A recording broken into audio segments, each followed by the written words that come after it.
comes Benny Milko coming around third. He'll score easily.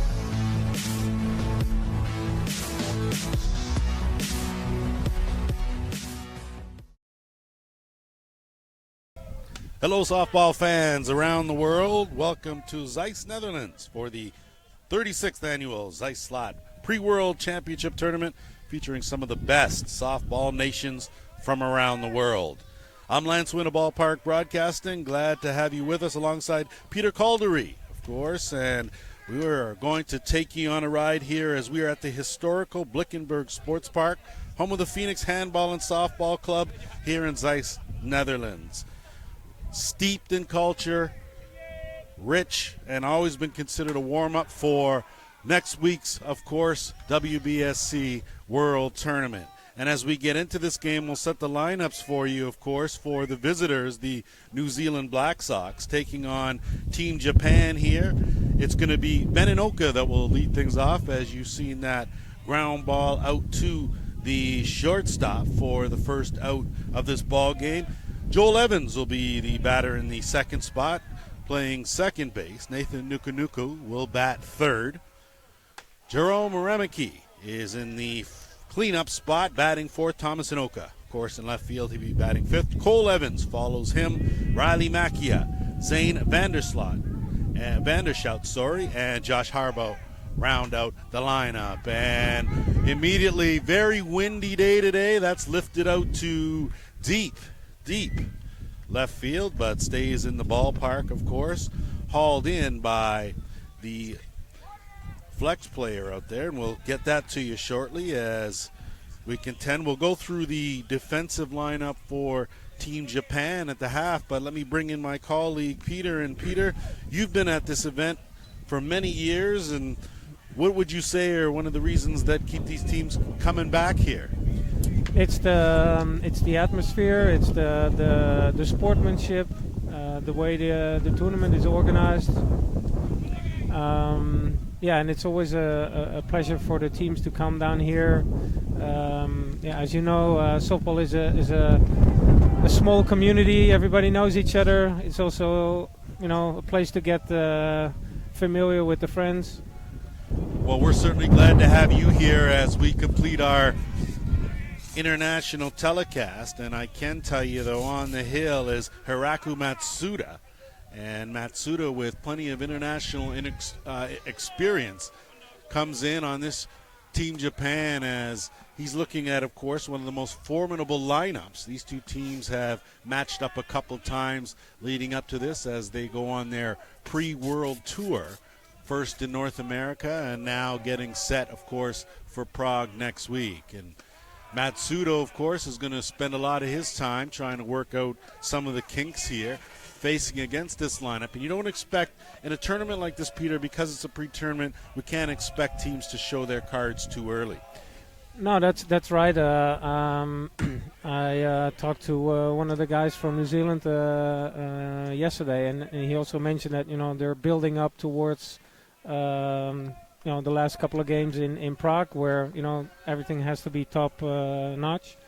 So I think you'll see a lot of things, maybe trying out some ideas, and but still, this is the level that we have never seen here before. So it's really exciting to have these teams here and see this level played here in the Netherlands. Well, I tell you, you've got 3 of the world's top 5 softball teams here in attendance. I think everyone's been pretty pleased so far. The hospitality has been outstanding. The facilities, of course, a lot of work has been put into each diamond, and a beautiful change-up from Matsuda sits down Nukunuku. As you can turn that K around, no hits, no runs, no errors. We've played a half inning, and we're scoreless. It's going to be Team Japan to bat when we come back. Never take time to worry about life. Feel the ground beneath your feet. Know that you are right. There's a world to behold. Another day you will grow old. So take time with the ones you love. Take time with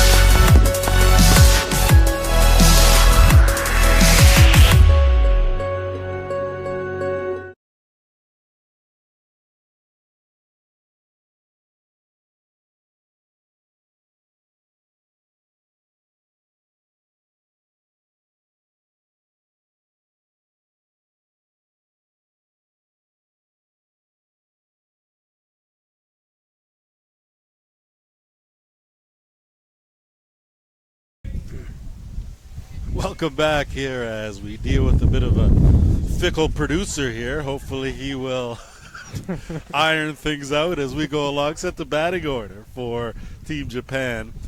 C. Karawawa will be leading things off, playing center field. Ryoyu Uni is the shortstop. He bats number 2. Hiroto Ikeda, of course, a familiar name, batting in the 3 spot. Tashaka Ooshi, he's the big hitter, batting cleanup. Daishi Hiramoto, another big stick in the lineup. He'll follow him. Yusaki Morita, another name you will certainly hear and have heard in international play. He will follow him. Matsu Mayaya is batting and playing right field.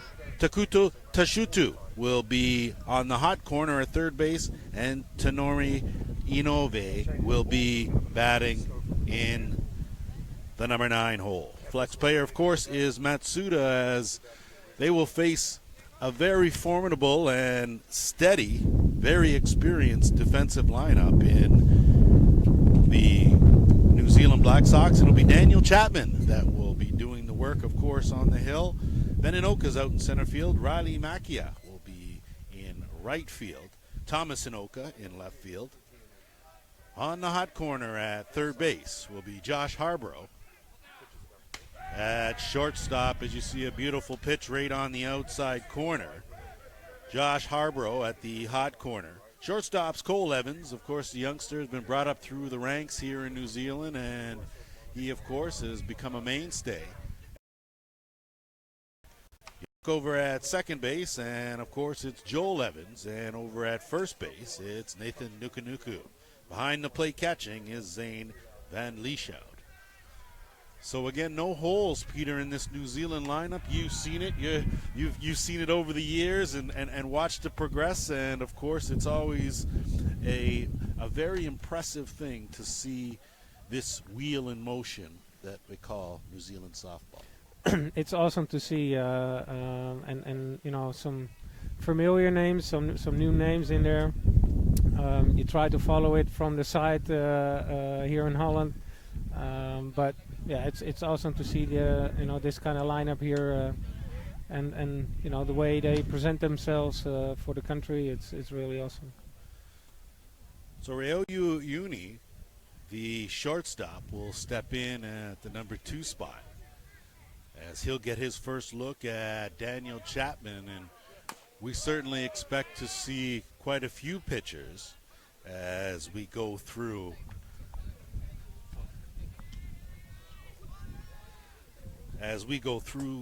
each game here. Now, of course, weather a little bit of a challenge with it being very windy. That's normal. It's a light mist. That'll keep a little soft film on the ball, which might make things a tad bit slippery. If you take a look at the infield here, it's an all-grass infield. And that's going to make, of course, whether or not it's wet or dry, a bit of a situation based on each and every time the ball actually hits the ground. So as you'll see, that'll be a bit of a challenge. And Peter, when you have challenges like that, when you talk about the weather and you talk about the conditions, who does that favor? Does it favor a team like Japan or a team like New Zealand?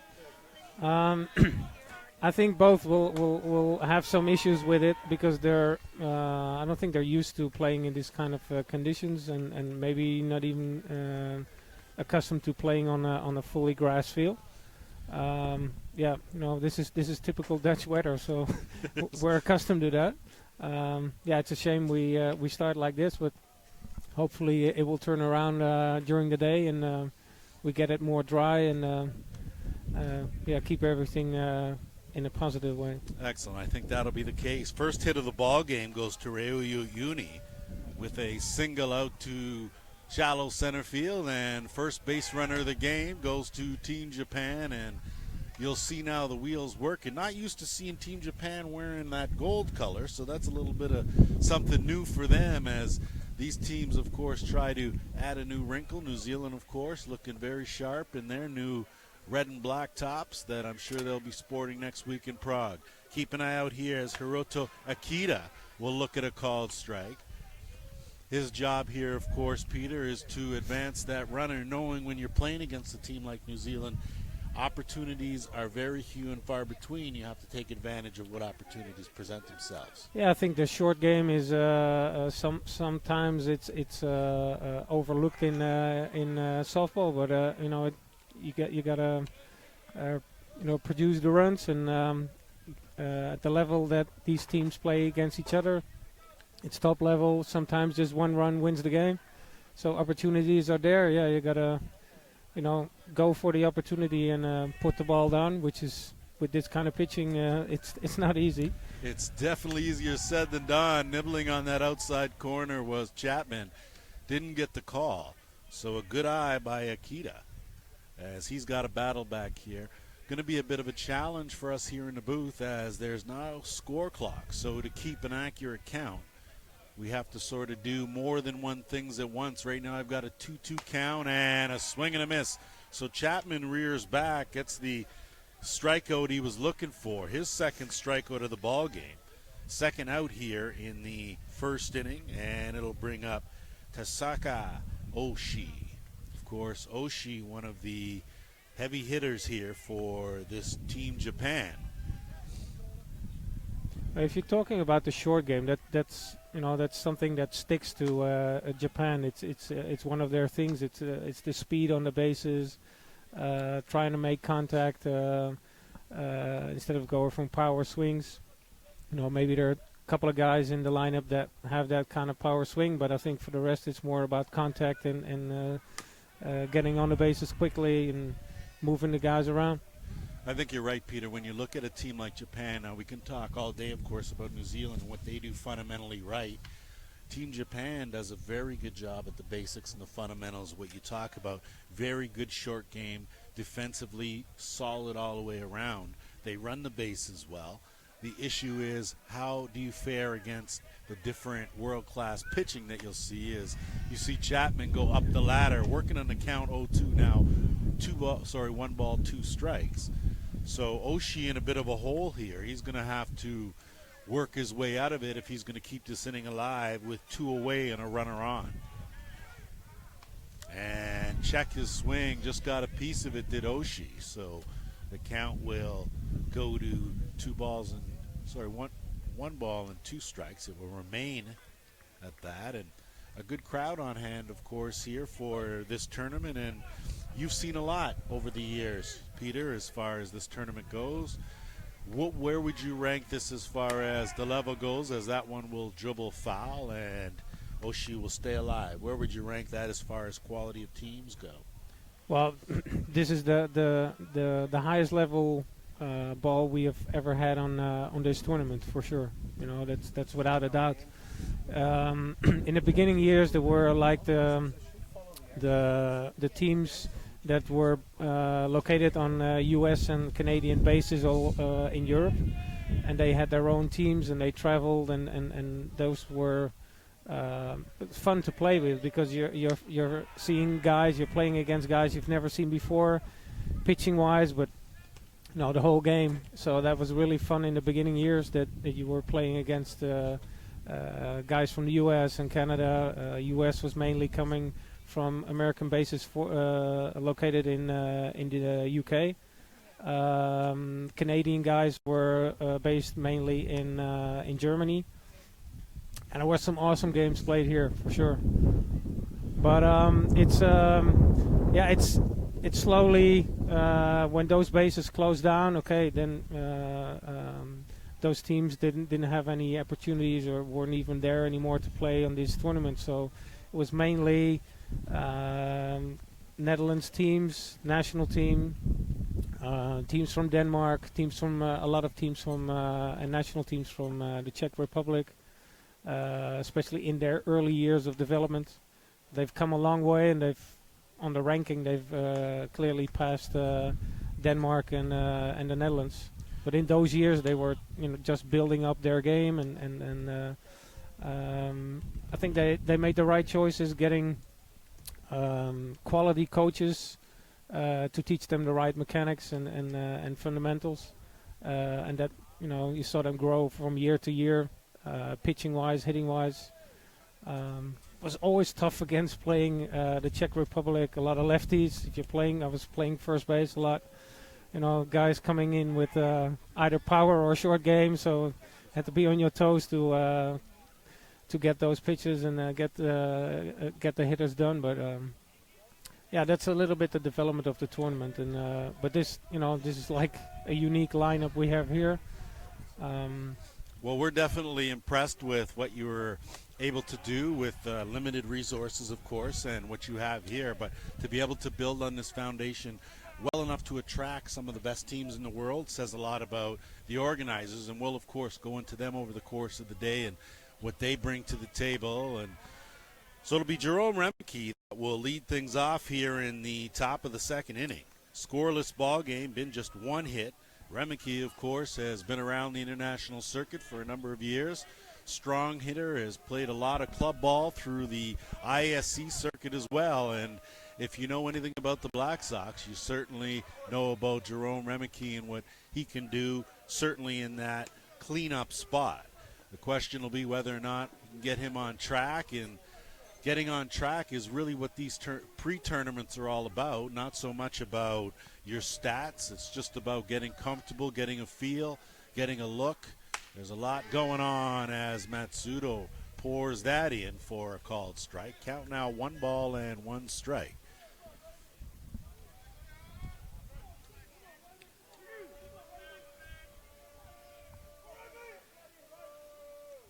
He took something off, lifted that up deep, but will it stay fair? It's a mile high, it does, and lands just short of the fence. So Remke gets a hold of one, sends a fly deep to right field. But it's hauled down for the first out of the inning, and that'll bring up Thomas Inoka. And, of course, again, another familiar name, the Inokas, the Remekes, the Nukunukus, the Evans, of course, very familiar names around the New Zealand circuit. And they like to keep things in the family, and I think that's part of the reason the chemistry is always so strong on these teams.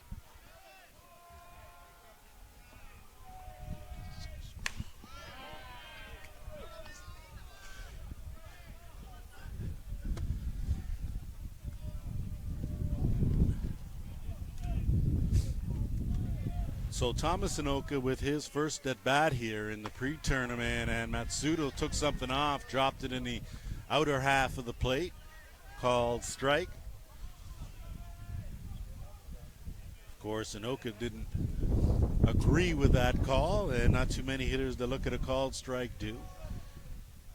And Matsudo tried to go back there again. This time he misses up. 2 balls, 1 strike to count. So the wind definitely a factor, rain a factor, but everyone's here to play, and that's the main thing. That's a ground ball fielded by Matsudo over to first for the second out. So 2 quick outs, a loud out and a very quiet out.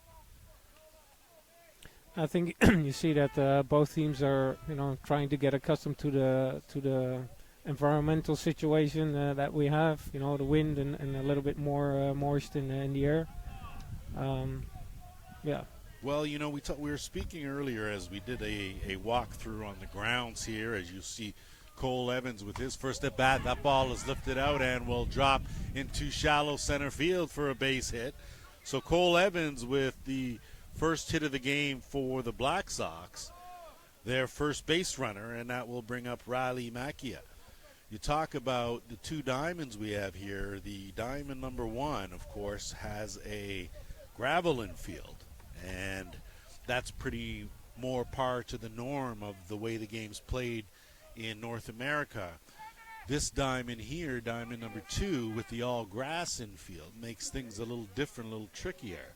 And I think for preparation's sake and adjustment's sake, I think it's better that these teams get a feel of the way the game's played on the different surfaces. And that's something that I know, speaking in Canada, a lot of times the minimum standard is at the very least having a nice drag diamond to play on to start a regular game. Yeah. In New Zealand, you could be playing on a little of anything, anywhere, and the same here. So this certainly a little bit more with an international feel as far as that goes, as Matsudo tries to tiptoe around the top of the strike zone.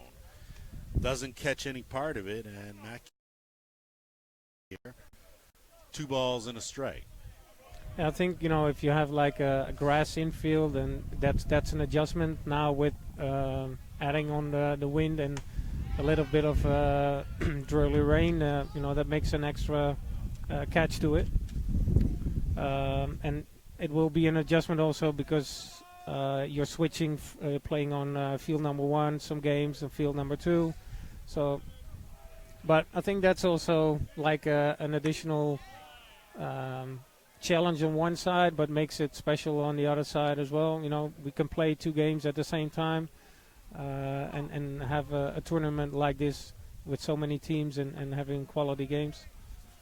Well, Peter, I know that you have been part of the softball organization here for a number of years, as that one's grounded to short over to first in time. So some good defense there played by Team Japan and the mainstay there, Ryoi Uni.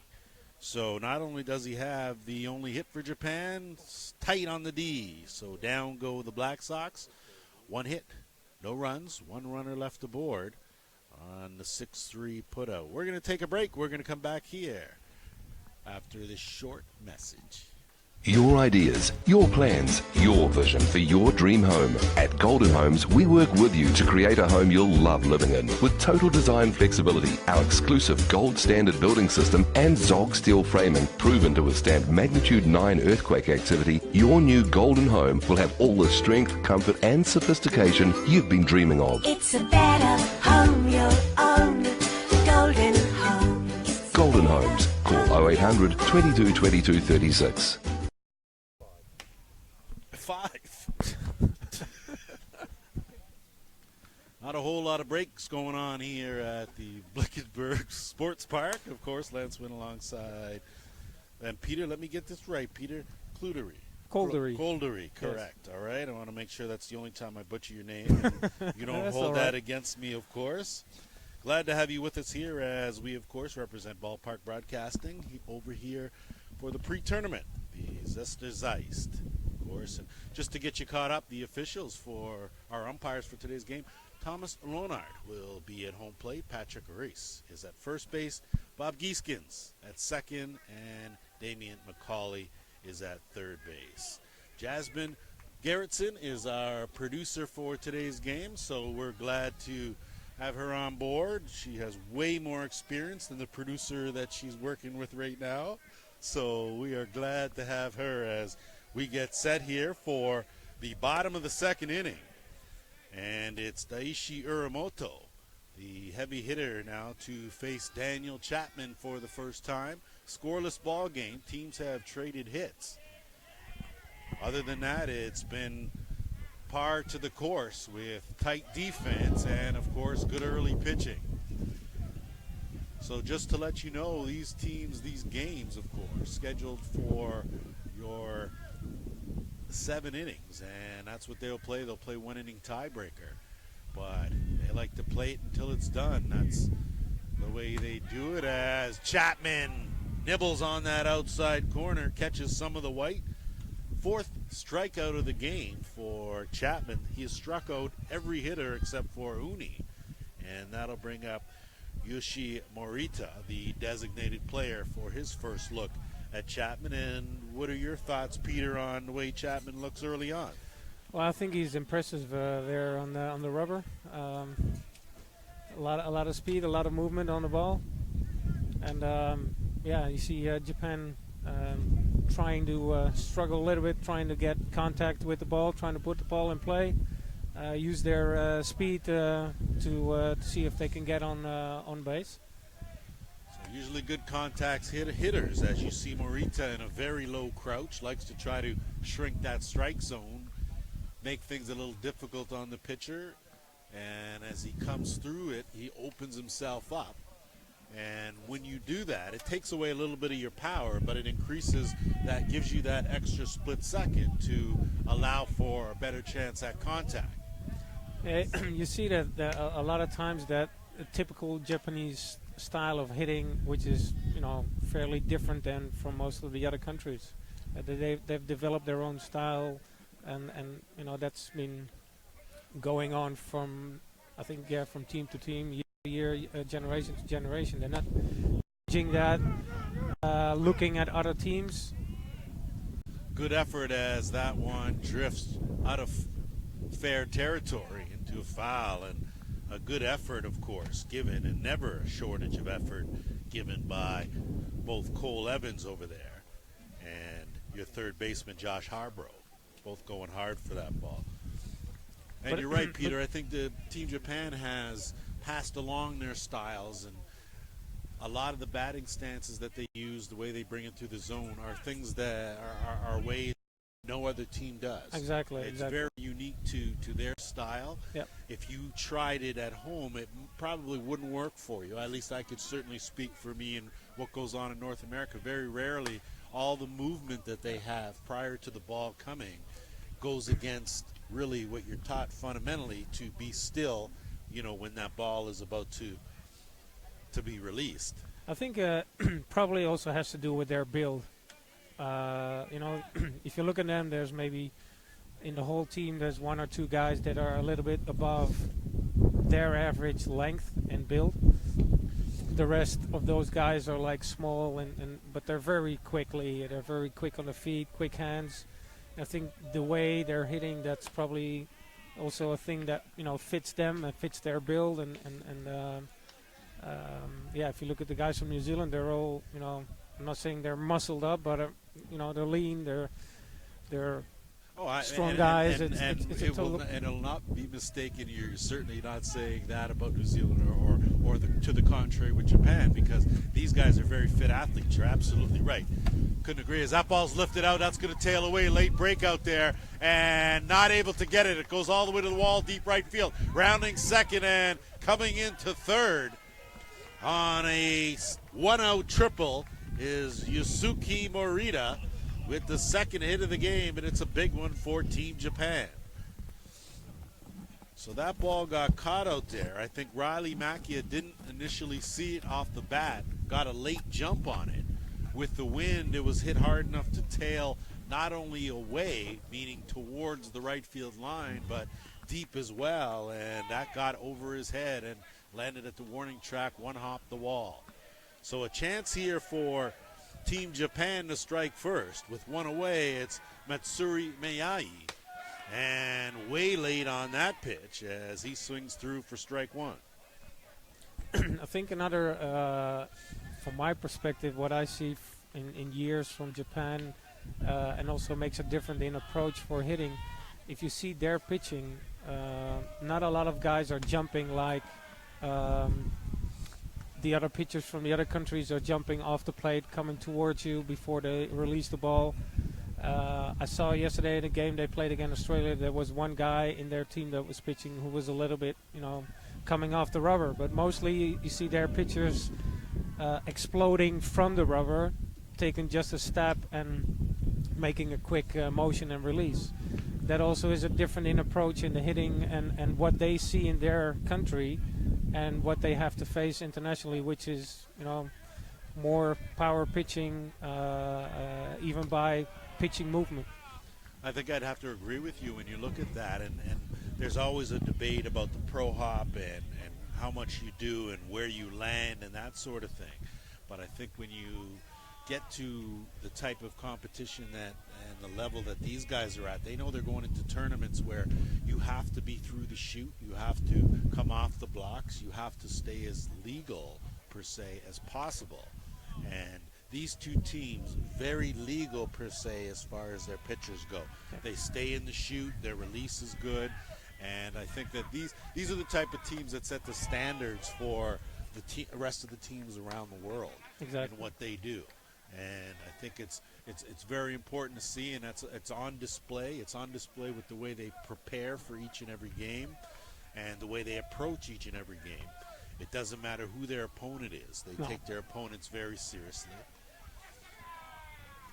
Chapman back to work on a short hop, had a notion over there at third, did Morita. Thought better of it. So another outstanding job behind the dish there by Van Lieshout, who will probably get the bulk of the work for the Black Sox behind the plate throughout this tournament and certainly going into the Worlds next week in Prague.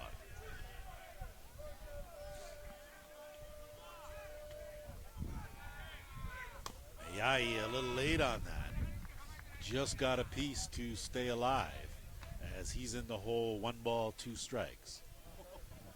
So this is usually a situation with a man in scoring position where the Black Sox seem to step up just a little bit. They tighten their D a bit, narrow their pitches down, and it's a good chance for the pitchers to work the corner specifically. So it'll be interesting here to see how this sequence works with Chapman. And also, because we're playing on the grass, it slows the ball down a little bit. Let's see if that makes a difference. Case in point there, and a beautiful fake. Awesome. Well done. So Van Lieshout, some experience there. And right on cue, Peter, you talk about it, we get a squibbler that normally would have gone far enough out to the mound to allow that run to score. Yeah. And the only play would have been at first. Instead, a great job by Van Lieshout to fake the throw there, draw Morito as the base runner, and tag him out at home for the second out. Yeah, that's one of the challenges you have with the gravel. With the grass infield. Okay, it's skip a little bit, but it will slow the ball down for sure. So some of the differences already on display here. Infield already a factor. And again, some good heads-up defense by the Black Sox as Chapman now takes a look at Takuto Tsuchi as the third baseman taking the sign from third base coach. Down at first base as that pitch from Chapman nibbling on that outside corner, didn't get it. Count now even at 1 ball and 1 strike.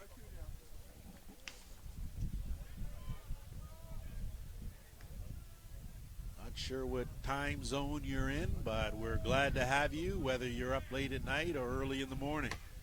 That's a squibbler that's going to stay right in the batter's box, and that'll run the count to 2-2. But of course, I'm doing an awful lot of guessing on the count, Peter, so can't have our viewers Nice detail maybe to mention is that we're playing with the balls, exactly the balls that they're going to play with in Prague. And I think that makes a big difference. We've tried to push that, and we tried to get the same balls and connected with the WBSC and explain them about the tournament, the teams that were coming, and that it would be like a huge advantage for the teams to get acquainted to the same ball that we're playing in Prague. I think that's certainly a good idea, and one less adjustment that the guys have to make as far as that goes, the better. I think that bodes even better for the pitchers, right? Exactly. And their feel, and I think that's it's a seam thing, getting grip on the ball and the way you can spin the ball, and yeah, it's really important to get the right feeling to it. So Miyagi steals second base, and it's Tasutsi that will had a notion on that pitch, left it downstairs. So a runner in scoring position, another runner, second runner of the inning in scoring position for Team Japan. Not able to cash the first runner, gunned down at home plate. And Chapman now with some work to do. Comes back, and a good job on the rise ball, so Chapman delivers when needed. As that will do it for Team Japan. 2 strikeouts in the inning, but not before they get 2 base runners, no runs, 1 hit, and a runner left aboard. We have gone through 2. We'll be back with inning number 3 after this. Stand by, they're about to go. Second pitch spot next was Ojaya, 3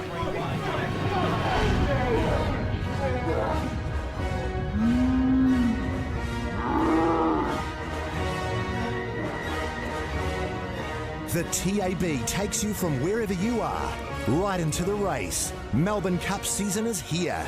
Join the TAB, deposit $10 and get a $20 bonus with the promo code SPRING. TAB, now you're in the game.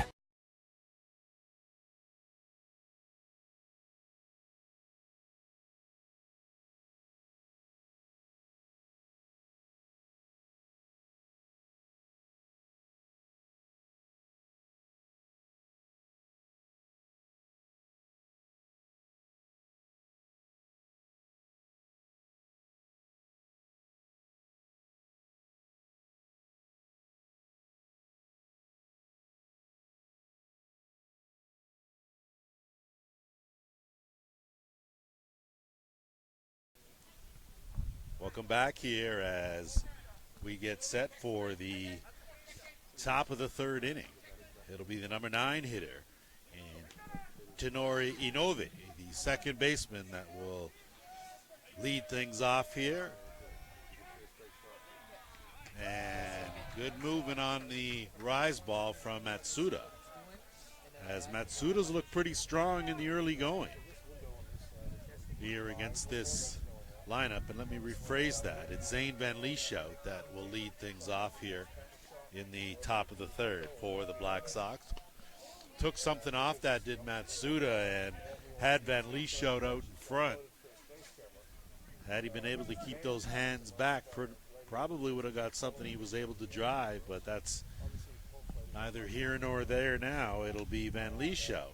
Harborough then back to the top of the shop in Big Beninoka.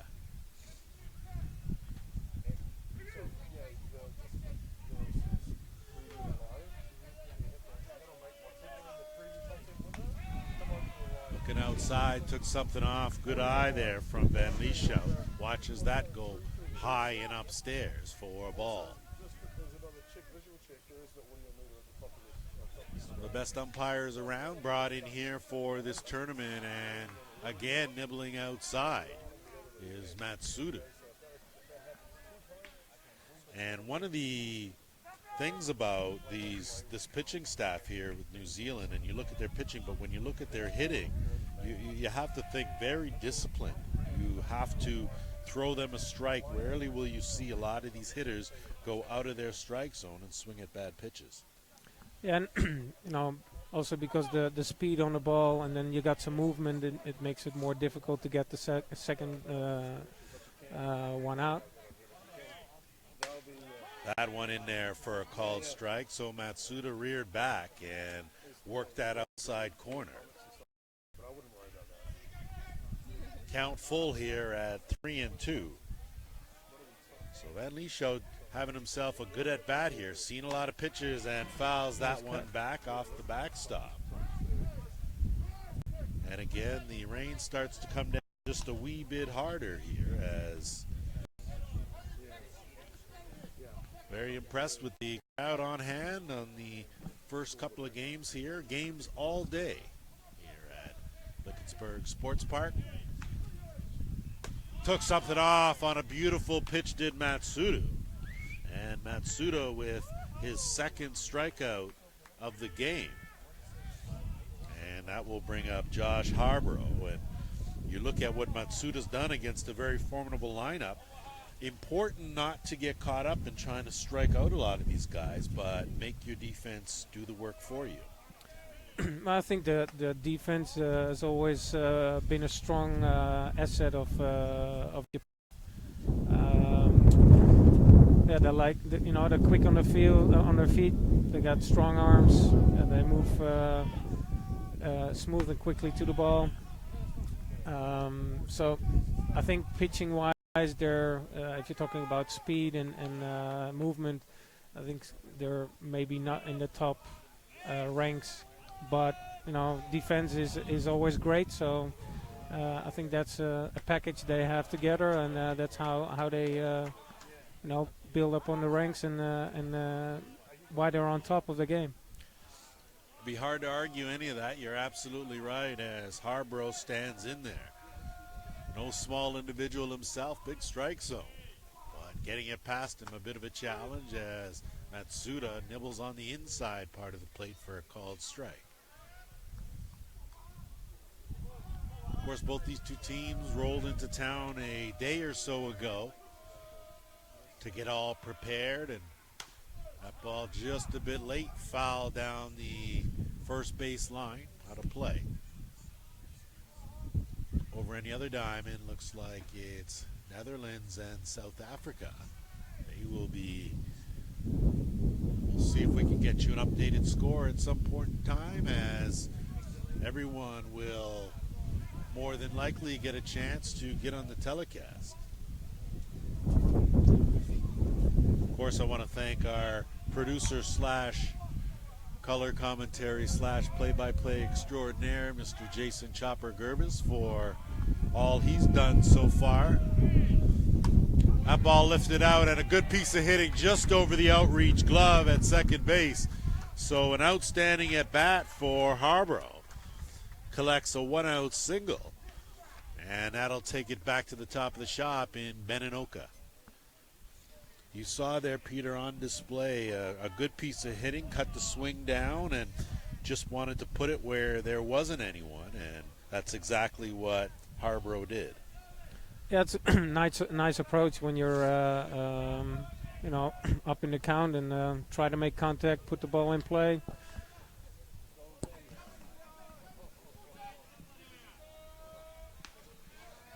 I'm joined by a couple of special guests in the booth. I'll get their names for you as soon as I can as Matsudo rears back. Inoka grounded out to short in his first at bat. So second time through the order, that's usually when the challenges start. As Matsuda goes back to work. Took something off, beautiful pitch outside corner. And these teams, they've been playing against each other. They know each other very well. They know their strengths and weaknesses. Everything is on video nowadays, so I think there are no surprises between the teams, and it's the little things that make the difference and win the games. I think you're absolutely right. On paper, very evenly matched on paper. When you look at these two teams, it really is a situation where each game, it could be one thing, one way or the other, that determines the outcome of the game, and that seems to be the case, as Inoko is going to try to battle back here, leaves that one outside. So Matsuda's been trying to work that outside corner between what he's been doing and Oshie. They have been trying to get home plate umpire Thomas Lohner to give them just a wee bit more on that outside. Going back there, that's lifted up, and Chase way out of play, though, down the right field line. So Inoko will reset and look to get a little something that he can keep between the white lines here with a runner on first base and one away here. We are in the top of the third inning. So, Peter, I got to ask you this, and I'm not going to dodge around the question, but I know you're a local guy here, but I see you wearing the New Zealand hat. Yeah. So tell me a little bit about the story. Because in North America, if you were to wear another team's hat, that is a big deal to some of the softball people. So I ask you, in a positive way or a negative way? Well, it always depends. Rivalries are very heated in North America. So if I, say, for example, were to come to the park with a USA hat, someone from Canada would have something to say to me about that. Yeah, exactly. So I'm very curious. Has there been any comments made or anything to you about yours? No, there've been some looks because I've been wearing it the last couple of days to the games, and some of the guys are looking, hey, that looks cool. Okay, all right. You got the right colors on. All right. Well, listen, as long as you're fitting it okay, then that's all right. Then we're good to go. So Ben Inoka having a solid at bat here, as he's seen quite a few pitches from Matsuda. But this is actually a thing that I produce myself. That's impressive. How so? Meaning that that ball's grounded, scooped up at first, over to second in time. So they're going to see if he got him on the tag. And again, I don't think there was a tag at third base either. So Harborough with some outstanding base running. And if you have never seen this New Zealand team run the bases, you are in for a treat. You best not blink, because if you do, they will take another base on you. Exactly, that's what I saw in the practice games we had in the last couple of days. They're eager on the bases. Every opportunity is an extra base. Always focused on getting to the next base while running. So it's keeping in motion, and then if it's not possible, just then braking and having a stop to it instead of stopping and looking. And so see, there's a lot of speed in the team where maybe you wouldn't expect it, seeing the the build of most of the guys. But it's been impressive what they've shown on the base path. So situationally here, it looks like the debate is whether or not the runner was tagged out at second. Then the question will be, of course, moved to, was he tagged out at third? From our vantage point, certainly no tag was laid on third base. Second base, different story, and of course the umpires have a better vantage point than we do here. So the question will be whether or not there was contact on that initial tag that would, of course, force the out. And that would, of course, be the second out of the inning. And a big out it would be for Team Japan. If not, you now are sitting with the number 2 hitter in Joel Evans, set to come up for his second look at Matsuda. And, of course, the more times these New Zealand hitters get a chance to see the pitcher, the more likely it is that they're going to be able to drive something somewhere hard. That's just based on the types of quality of hitters that you have here. We just want to make sure you stay with us as we find the perfect shot and the perfect angle. Back to action here. So yeah, we got a perfect opportunity with a 1-3 situation also with runners on the bases, so that's an extra dimension to it. So runners on the corners here for Joel Evans. A chance to cash in the game's first run. And that ball is lifted up, but that's going to stay in the infield. A good job there tracking that down was Uni. And there are 2 out. So Evans jumps on the first pitch that he sees, pops it up to short. Not quite sure what the New Zealand coaching staff will have to say about that. And that will bring us, of course, up to the number 3 hitter to say hello to his dad earlier today. Always a pleasure to see any of the Nuku Nuku family and deal with them. You guys are outstanding and part of the reason why this job that we do is so enjoyable. So thanks to you guys. I look forward to seeing you not only this weekend, but rolling on over into Prague, where, of course, Ballpark Broadcasting will be front and center with all the telecasts for the 2019 WBSC Senior Men's World Championship. And Matsudo catches him on the arm, of course. Nuku Nuku well aware that no ill intent there. The intent, though, and the result of that will be a bases-loaded situation for Jerome Remeke, the designated player. And in his last at-bat, it was Remeke that led off the second inning with a fly high and deep to right field that was caught on the warning track. So with a day like this, with the wind blowing out, anything can happen. Anything can happen, and I would suggest that it might be a good idea to keep things away from Remeke's wheelhouse. Tremendous power to all fields. So an early test here in the third inning for Matsuda and Team Japan with the bags full.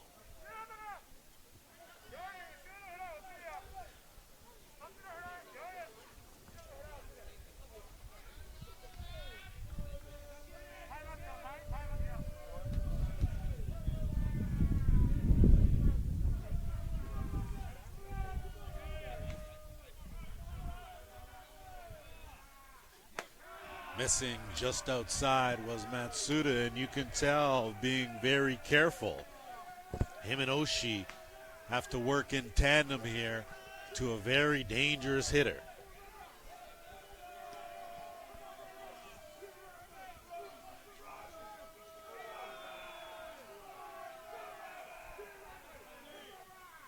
And a swing and a miss. So Matsuda took a little off there, pulled the string just a bit, and got Remeke to swing through for strike one. Count even, 1 ball, 1 strike. There is 1 away here with the bases loaded.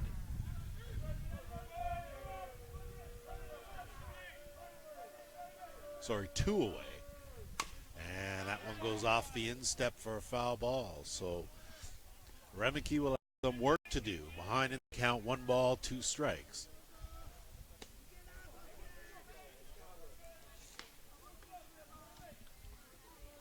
Never shortage of intensity on the New Zealand side of things, as they know how to keep guys involved and in the game. And you'll see throughout this tournament here that they will continue to utilize everyone, try to give everyone a taste and a touch and a feel for what they're going to see and possibly do rolling in the Prague.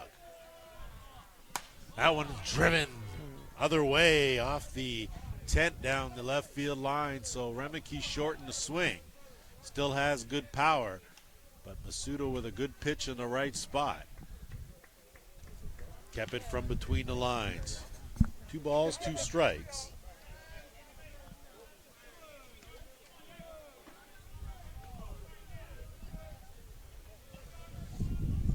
Single here will score 2 at the very least. And Remeke keeps the hands back. Good job of fighting that pitch off. So Matsuda throwing his good stuff, and Remeke doing a good job. And we've watched Remeke throughout the years. Earlier on was very susceptible to the rise ball and would chase that in key situations. He's done a good job to shrink his strike zone enough to force pitchers to bring it exactly where he'd like it. And of course, the bullpen working for Team Japan, and we expect to see the bullpen for the Black Sox to be up and going sooner rather than later. 2-2 count, 2 out, bases loaded.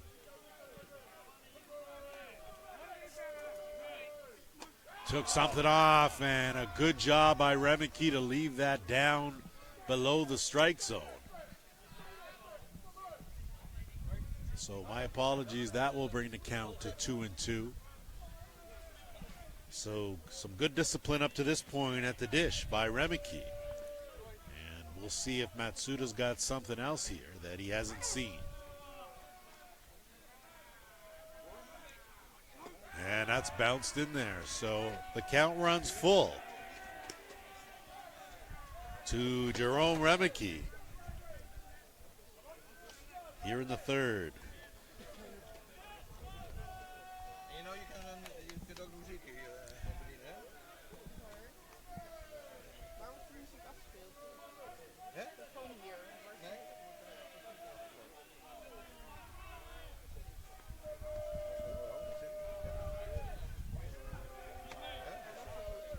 And he brings that one in there for a called strike. So a beautiful pitch by Matsuda as he works the inside corner, probably the only place you could pitch to Jerome Remeke and get him out on a consistent basis.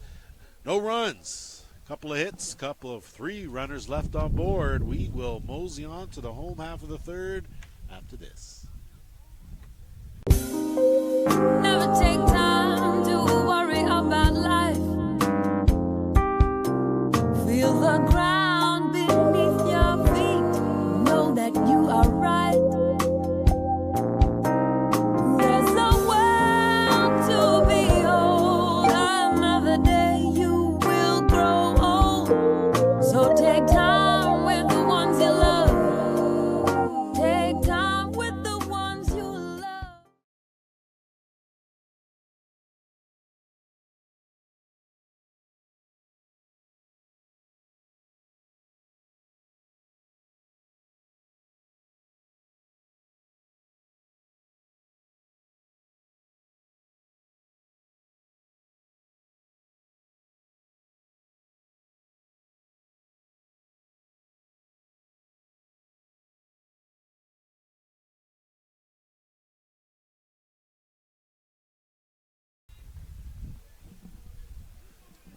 Back to action here as we head to the home half of the 3rd inning. Scoreless ball game between Team Japan and Team New Zealand. Of course, at the Zeister slot tournament in Zeist, Netherlands. Glad to have you on board. It'll be Inove. Sorry, Indue is the correct way to say it. As he has a look at Chapman for the first time, swings through a rise ball for a strike.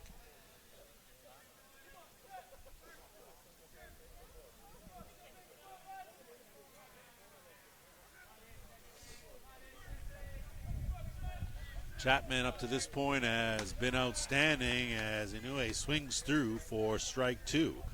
Still well late on that rise ball, and rise ball, one of those pitches, Peter, that you think looks awfully good when it leaves his hand, but by the time it gets to you, it's just not in the strike zone. Yeah, I think it's one of the most difficult pitches to hit. If the pitch has got some good spin on it, it's taking off, and out of the strike zone, and usually if you have a pitcher, as you look there, Chapman wasting no time, turn that K the other way. 6th strikeout of the game for Daniel Chapman, and that'll bring it to the top of the shop in C. Carioa, the center fielder who struck out in his first and only at bat earlier in the game. And Peter, we were talking about the rise ball. That's usually the toughest adjustment that players go from playing baseball to softball, fastball. Yeah. That's usually the pitch that they struggle with. You're not used to watching not only the release point, which of course in softball is now at the hip as opposed to over the shoulder. You're watching a ball that now it can go up or it can go down, it could go in or out. You don't have those options with a regular baseball. It just doesn't go that way scientifically, as Chapman pops the glove but misses on the outside part of the plate. That's what you see when guys transfer from baseball, because we got more baseball players here in Holland than softball. If that's their biggest challenge hitting wise. It's not the speed, because if they've been playing on the highest level, then they're accustomed to speedy pitches. Now, unfortunately, a good play there at third base by Harborough, but the throw just got away from Nuku Nuku tailing in on the runner. So we're going to score that one an E5, and it will result in Carioa at first base with 1 out and bring up Reuyu Uni, the only hitter. There have been 2 base runners in this game for Team Japan, and of course Une has been had the first hit of the game for Team Japan. But it takes guys here about 3 years to adjust their swing and to the rise ball.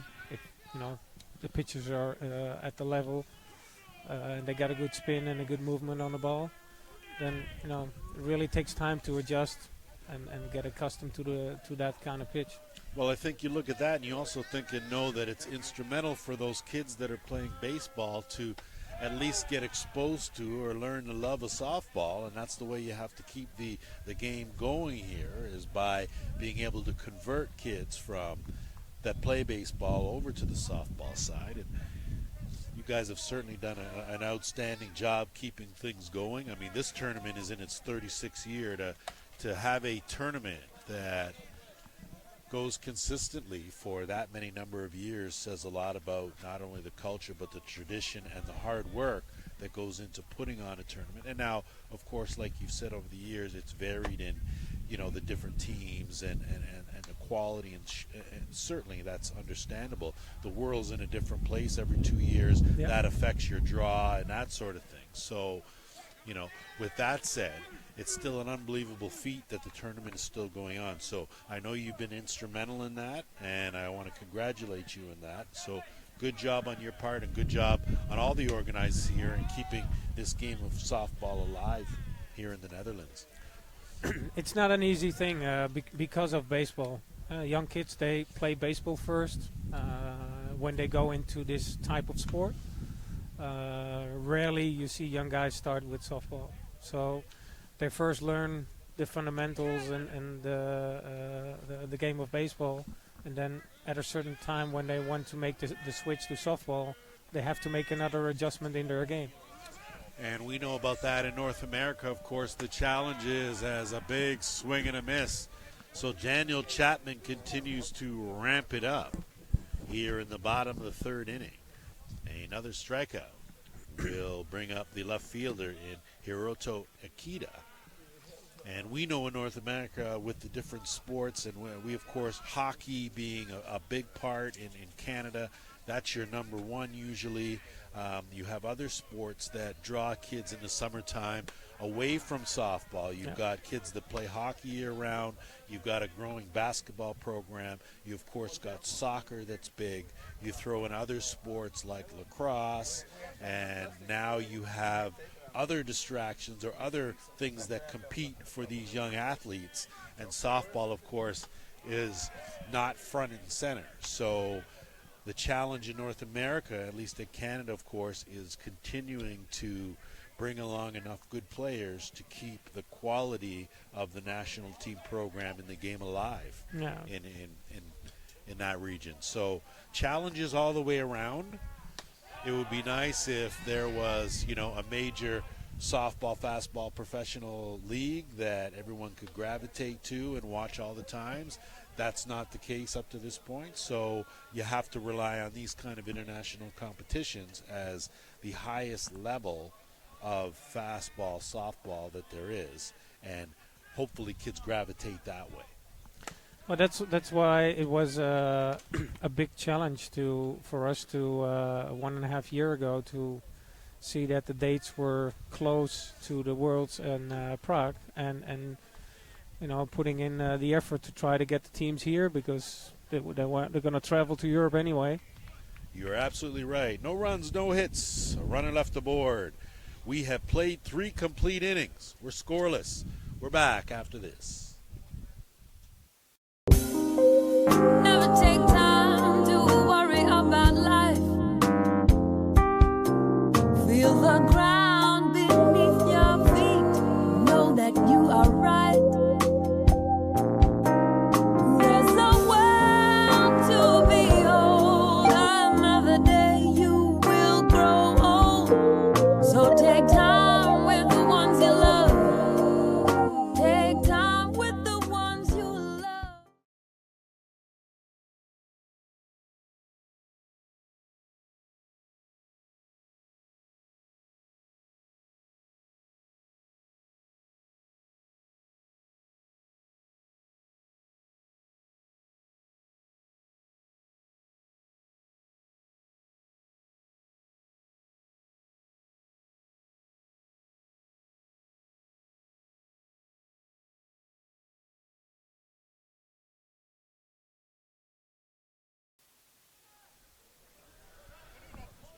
Welcome back as we continue with the top of the 4th inning.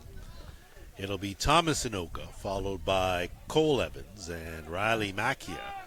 Scoreless ball game, and the Black Sox, of course, have had their chances, certainly with a runner on in the second and then with the bases loaded in the third. So Matsuda in there for a called strike. Thomas Inoka grounded back to the pitcher in his only other at-bat. And Peter, we were talking about some of the challenges, of course, and how would you go about being able to lure these international teams to come here to prep? Certainly in a world in a year where the worlds are very close, that's not so hard to do. But what do you do in the years that they aren't? And what has led up to this point here? Well, let's first getting the teams here. This year was like a challenge by itself. I connected with through all, I know a lot of friends in softball around the world, and try to stay in line with them, and got the idea to Chris, the chairman of the tournament, to see if it would be an option to get one or maybe 2 teams here. So we connected with most of the teams that are going to Prague, and New Zealand was the first one to, I think within 3 days they said, okay, sounds like a good plan. we have the advantage that the teams have to travel to Europe to go to Prague. We're in the same time zone. We're not that far from Prague. It's like a short flight. So those were all plus.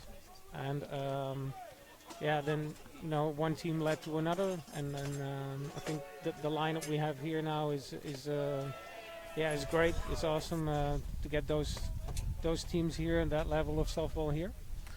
And the years when you don't have that, then the base is always the same kind of teams are coming, but you're always trying to get some other teams interested, some other countries interested to come down here to keep the challenge at a certain level. Well, I think if you're able to draw teams like New Zealand and Japan and that sort of thing, I think it bodes well to draw some other teams. So you get certain teams here, and then the other teams will follow based on the fact that they know it'll be good competition. Something off that ball, laced down the third base line. So Cole Evans jumped all over that high fastball, not able to keep it on the inside part of that third base white line. But a definite look, and you can see that Matsuda and Oshii will have just a quick little chit chat about the rest of the pitching sequence. I mean, I, of course, am just sitting here from my vantage point, and I would say probably not a good idea to throw him that same pitch again here right now. As Evans, of course, an emerging talent for New Zealand, did a good job just to get a piece of that one to stay alive, and I will check with the home plate umpire just to see what the correct count is here. So the rain was coming down just a wee bit heavier. It's now slowed up a bit, and it's going to be a continuous factor throughout this day and hopefully not into tomorrow. Well, the weather forecast is giving better views for tomorrow. Good. Peter Caldery, Lance Wynn, glad to have you with us here as we are in full effect at the Zeister Slot Tournament in Zeist, Netherlands. Matsuda back to work here. Took something off, came to the inside part, but just missed. And it's funny, if you look at the expression from Matsuda, you'd swear that pitch was all over the inside corner. If you take a look at Cole Evans, he had a chuckle thinking that pitch was well inside. And that pitch hard hit, played at short. Good job by Une, over to first in time. So defensively, both teams keeping it very, very tight, and to be expected again on a gravel infield. Peter, you might have got a tricky last hop on a ball hit that hard. Here on the grass, stayed down nice and low. Exactly. Again, the difference on the diamonds and the challenges you face. And the teams, I think, not accustomed to playing on the grass, but so far they've picked up on the challenge they had. Got to make the adjustments now as... Well, that's all about the game, making adjustments in the game, during the game. Now, we don't have a direct lineup card on hand, so I will say, though, our hitter here is Riley Macchia, the right fielder. Grounded to short in his first and only other at-bat. I'm just going to have to check the full lineup card here just to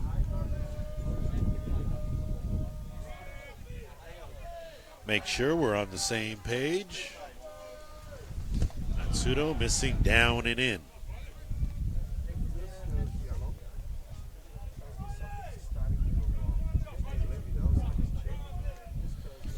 So it is Riley Macchia for sure, and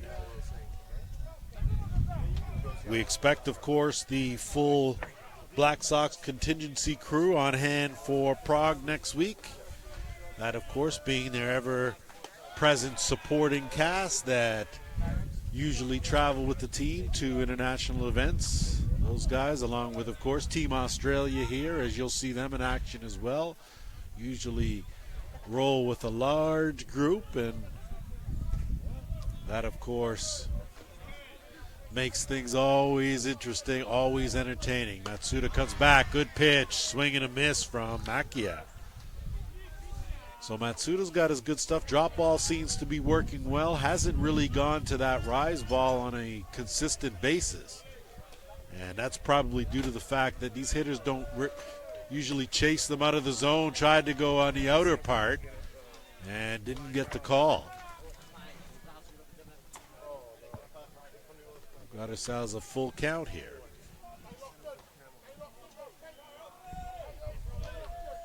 Matsuda trying to get the last out of this inning here. We're in the top of the fourth.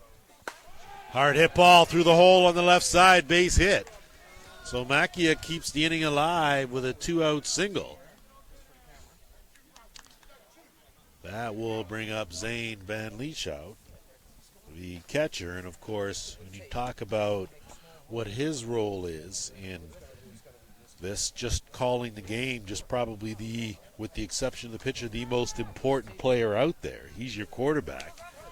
He's at the center of everything and involved with every pitch. So the importance of having a good veteran, experienced catcher will go a long way when you talk about the type of level of fastball that we're playing here in this tournament. Yeah, and the click with the pitcher is extremely important, that they're on the same page. Catcher knowing the strength of each pitcher that they have in the team, and usually different. Slow roller over to third again. Good tight defense by Team Japan. An outstanding play by Tushisu as down go the Black Sox. They don't get a chance to capitalize on their base runner, but again, one runner left, one hit. We are moseying down to the home half of the fourth inning. Scoreless ball game. Back after this. He might not look like much in an apron, but it's John Miller, loving husband, relatively reliable plumber, and holder of the Bledisloe Cup and 2 Investec Super Rugby titles. Don't let the heels fool you. Wendy crushed 2 of the biggest names in men's tennis to go all the way at Wimbledon. Tony, one of New Zealand's most impressive multi-sport players. Try playing and taking out a rugby league grand final, a grand slam, and the New Zealand Cup all at once. Mary Adams came from nothing to take Cleveland to the playoffs. Where to next?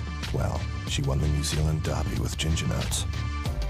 Finally, meet Richard Sykes, a man with many loves, 80s hip-hop, his dog Bark Twain, and winning, specifically, the Cup final at Wembley. Now it's your turn.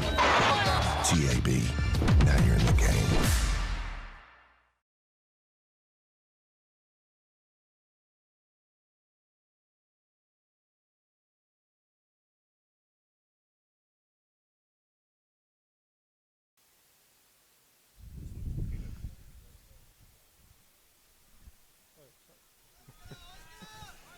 Welcome back here. Sometimes, Peter, guys get a little touchy when you touch your stuff, you know what I mean? So, all right, let the technical guys handle the technical stuff. We brought you on for your expertise. No worries. All right, we don't want you doing too many jobs, all right? So make sure here as Chapman now will go back to work. It'll be the 4, 5, 6 hitters in Oshii, Uramoto, and Morita, the 3 probably arguably most dangerous hitters power-wise for Team Japan.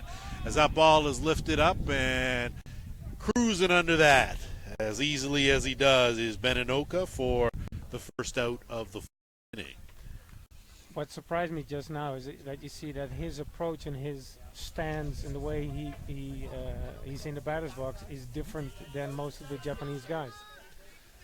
And you're right, and it's funny because, like I say, we're getting to the power hitters in the lineup, and you see just a little bit of the tweaks between one of the hitters that bats in the 1, 2, 3 spots, contact hitters, good speed, usually shrink the strike zone, down to the bigger, stronger guys who hit for more power with a little more upright stance and a little more work to do as far as getting the pitches, and a beautiful pitch as you see Daniel Chapman pull the string. And in defense of Uramoto, that's the first real changeup we've seen Daniel Chapman throw here in 4 innings. So I think it's also a thing with the wind, maybe that's a big effect where you're not maybe using it that much as normal. I think that it's certainly a factor without a doubt. I agree with you. I think timing-wise, when you have a big hitter up there waiting for something hard and fast and he takes something off as he goes to that rise ball, it really, if it's thrown well, it can really throw the timing off of a big swinger like we have here in Iramoto. Iramoto got caught looking to open up the second inning. And now, of course, the challenge will be keeping a ball dry for the pitcher. Of course, that has to do with grip and safety and, of course, control, all those things you need to have when... And not showing it. Otherwise, they're going to sit on it. And you know what happens when guys sit on pitches and they get what they're waiting for. That's usually results in something hit long and hard, and a ground ball stays at third. Harbrough, good job over to first in time. So good play from Josh Harbrough at third base. I think what you saw there also an adjustment in his approach, fielding and getting rid of the ball quickly because of the speed of the Japanese, but also the grass slowing the ball down. I think you're right, and you talk about the grass slowing things down. It also slows down the jump of the runner getting out of the box, but you are very right in that throw, you don't have time like you're watching Major League Baseball and you see those guys get a ground ball and they can tap that glove 3 times, sign it, and get it over there in plenty of time. Here, you don't have that luxury. You have to make sure that you can play it. So the first adjustment you have to have is being able to play that odd bounce off the grass. Then you have to be able to pop up and get a good quick throw over in time. And Chapman with what looked like a beautiful changeup, just missing on the inside part of the plate to Morita. And, of course, Morita had the triple in the second inning in what was Japan's only opportunity up to this point. Ground ball, played it short, soft hands at Evans over there, and down go Japan. No runs, no hits, and nobody left aboard. We are still scoreless as the tunes get jamming here in Zeist. Back in a minute. Never take time to worry about life. Feel the ground beneath your feet. Know that you are right. There's a world to behold. Another day you will grow old. So take time with the ones you love. Take time with the ones you love.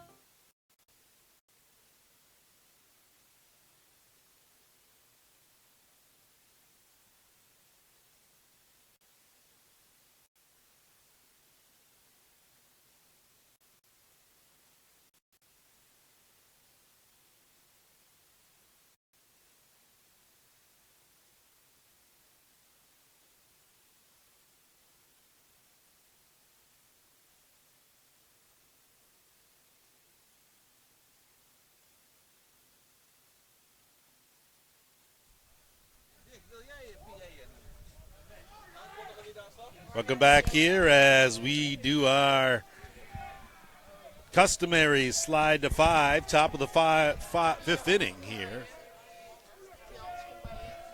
And, of course, a scoreless ball game. Japan, New Zealand, and a beauty pitch there. They're going to check down there, and yes, he did. It'll be Josh Harbrough to lead things off in the 9 spot, then back to the top of the shop in Beninoka and Joel Evans.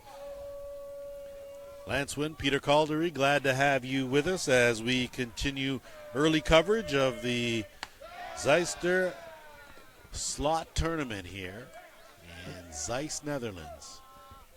What is also different now with this game of the tournament instead of the games that we had before in the week is that we're still in with the same pitchers that started the game. That tells you they're hot shot to third, but an outstanding play there by Tushi, and he does a great job to man that hot corner and record the first out of the 5th inning. Well, you can see, and you're right, Peter, and we talked about the strategies and making sure that, these teams have seen each other before, but we're in the 5th, and the starters are still in it. So that tells you highly competitive, as these two teams are taking this game certainly seriously here, as Beninoka looks at a called ball down in the strike zone. Ben 0 for 2. He reached base on a fielder's choice in the 3rd and grounded out in the 1st.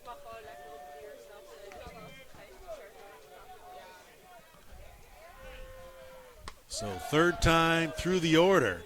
Matsuda, you got to be good to get through this New Zealand order twice, let alone to be seeing them for the 3rd time. And I think any time in the game of softball, fastball, you get a 3rd look at a pitcher, it could be any time now where Usually the damage is done there. Huh? That's usually when they start to see some chinks in the armor for sure, but Matsuda looked good on that pitch, as Inoka let that go for a called strike.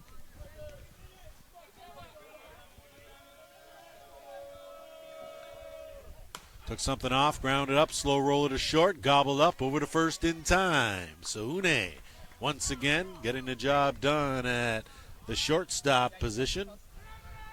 And with 2 away, that'll bring up Joel Evans. Joel working on an 0 for 2 ball game, flied out in the 1st, popped out in the 3rd.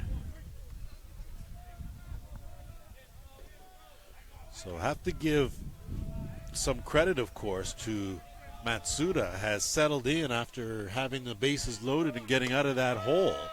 He's done a good job over the course of the last 2 innings to minimize the base runners that he's seen, and his pitch sequences have been outstanding. Until that ball's driven out deep, and that's going to go off the wall, gap in left center. An easy stand-up double for Joel Evans.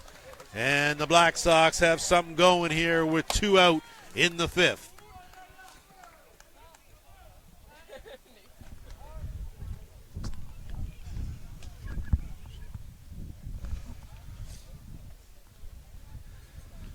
Sometimes you got to have some skills here to be able to duck through some of the linebackers that are hanging on the sidelines here. Some gentlemen with some good size and just to get the right angles. That's a typical Dutch thing, huh? We're one of the tallest people I tell you, it has been in the world. It has been an experience for sure, as it's going to be Nathan Nuku now with a chance here. And Team Japan will try to dodge another bullet and squander another Black Sox opportunity here if they can collect this 3rd out of the inning and get out of this jam.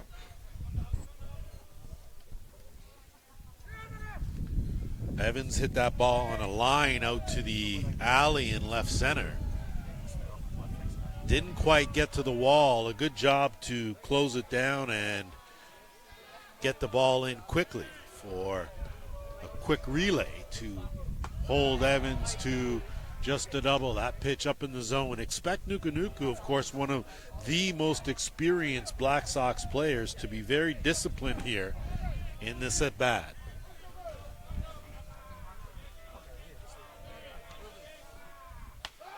Going upstairs, did Matsuda, missing, and we will check the official count. I believe it's 2 balls and no strikes.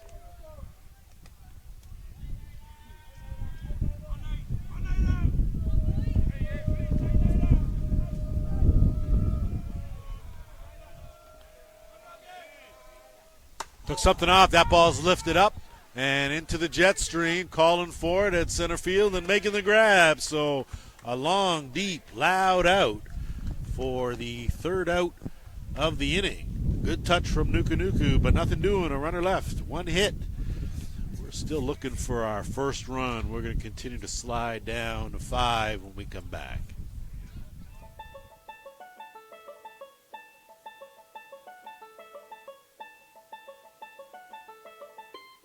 G'day, my name's Brent Mulholland. I'm the Managing Director of ELE. I guess what makes ELE quite different from others is all of our people have a technical and management skill set in the sectors that we operate. So ELE is a business, operates in the civil, transport, construction, engineering sectors.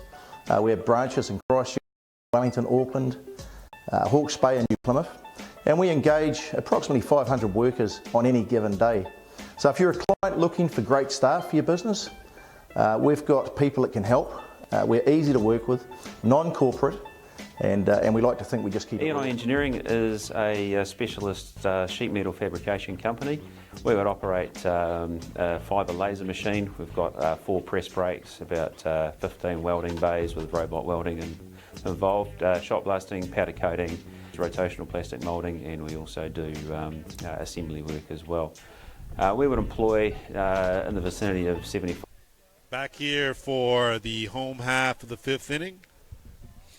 Lance Wynn, Peter Caldery, glad to have you with us here. And another opportunity goes to the wayside for the Black Sox, and it'll be 7-8-9 for Japan here in Miyagi, Sutsi, and Ndue, the scheduled 3 hitters for Team Japan. I like the new look gold. Certainly goes against the traditional, but if you know that Team Japan colors are very similar to that of the Black Sox, so good job from each team. Of course, they have a 3rd jersey as an option to make sure that both teams are able to wear distinguishable colors. As continuing his role is Daniel Chapman.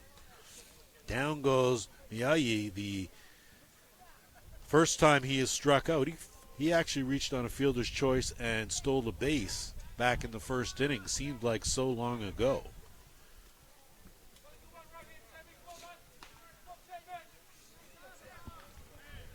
Nine strikeouts in this ball game for Daniel Chapman. He, of course, working along with a 3-man pitching rotation for the Black Sox that's extremely formidable and will be more than a handful heading into Prague. And a good pitch came with the high drop, just missed. So a good eye from Sutsi.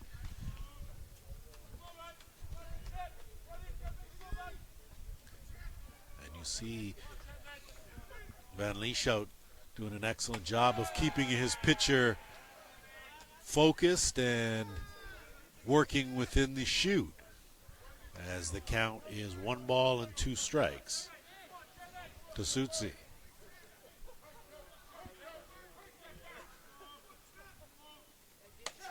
And nibbling outside corner, didn't get the call. The entire New Zealand dugout, though, if you ask them, that's strike number 3.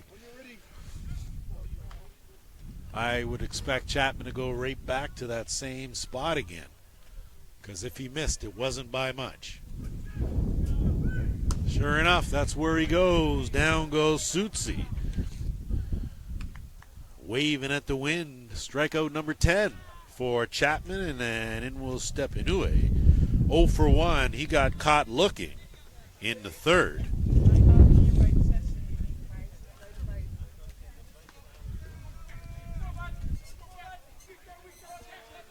So back to work goes Chapman.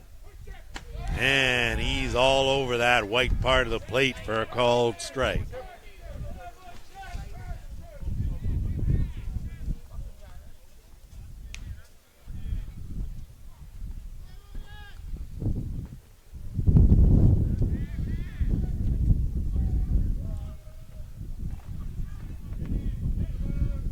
Chapman again, this time missing Will Arise, ball up. If you take a look at what's on slate for today, this game, of course, Japan, New Zealand will be followed, of course, the Netherlands and Australia will be going to work following this game. And you have got Japan and Denmark. They will lock horns. Australia takes on South Africa. Netherlands then against Denmark. That's, of course, 2 p.m. Then you've got South Africa against New Zealand. Netherlands will play Japan. Australia, New Zealand later tonight. That will be a 5 p.m. affair. And then it'll be Denmark and South Africa to round out the day's festivities. That, of course, goes at 7. So Plenty of softball, fastball to be played here, as that's a called third strike. Inoue isn't in agreement, but based on what we've seen up to this point, as Chapman strikes out the side, no runs, no hits, nobody left aboard, a clean sweep. The slide's over. We're headed to the top of the 6th inning. Scoreless ball game. Japan, New Zealand. He might not look like much in an apron, but that's John Miller, loving husband, relatively reliable plumber, and holder of the Bledisloe Cup and 2 Investex Super Rugby titles. Don't let the heels fool you. Wendy crushed 2 of the biggest names in men's tennis to go all the way at Wimbledon. Tony, one of New Zealand's most impressive multi-sport players. Try playing and taking out a rugby league grand final, a grand slam, and the New Zealand Cup all at once. Mary Adams came from nothing to take Cleveland to the playoffs. Where to next? Well, she won the New Zealand Derby with Ginger Nuts. Finally, meet Richard Sykes, a man with many loves, 80s hip-hop, whose dog barked Twain, and winning, specifically, the Cup final at Wembley. Now it's your turn. TAB, now you're in the game.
Back here for the top of the 6th inning. It will be Jerome Remeke to lead things off, followed by Thomas Inoka and Cole Evans. New pitcher for Team Japan.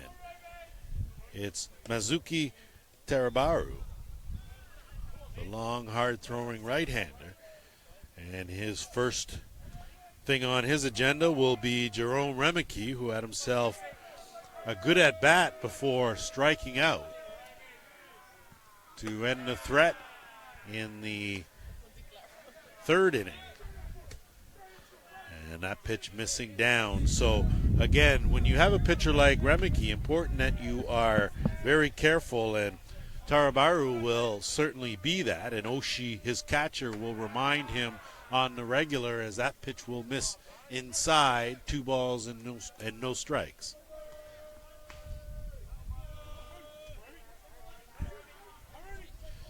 Tarabaru, of course, one of the newer members, and I say that as they're very selective, as that ball's driven up, and that's going to be a fair ball. So Remeke in fair, he's going to round second, and he's going to go for third. Jerome Remeke in with a stand-up triple to lead things off here in the top of the 6th inning. So an outstanding piece of hitting had Remeke go the other way down the left field line. It skidded away from the left fielder, and now something brewing here for the Black Sox, who have had a couple of opportunities to cash in a run, but have yet to be able to plate one.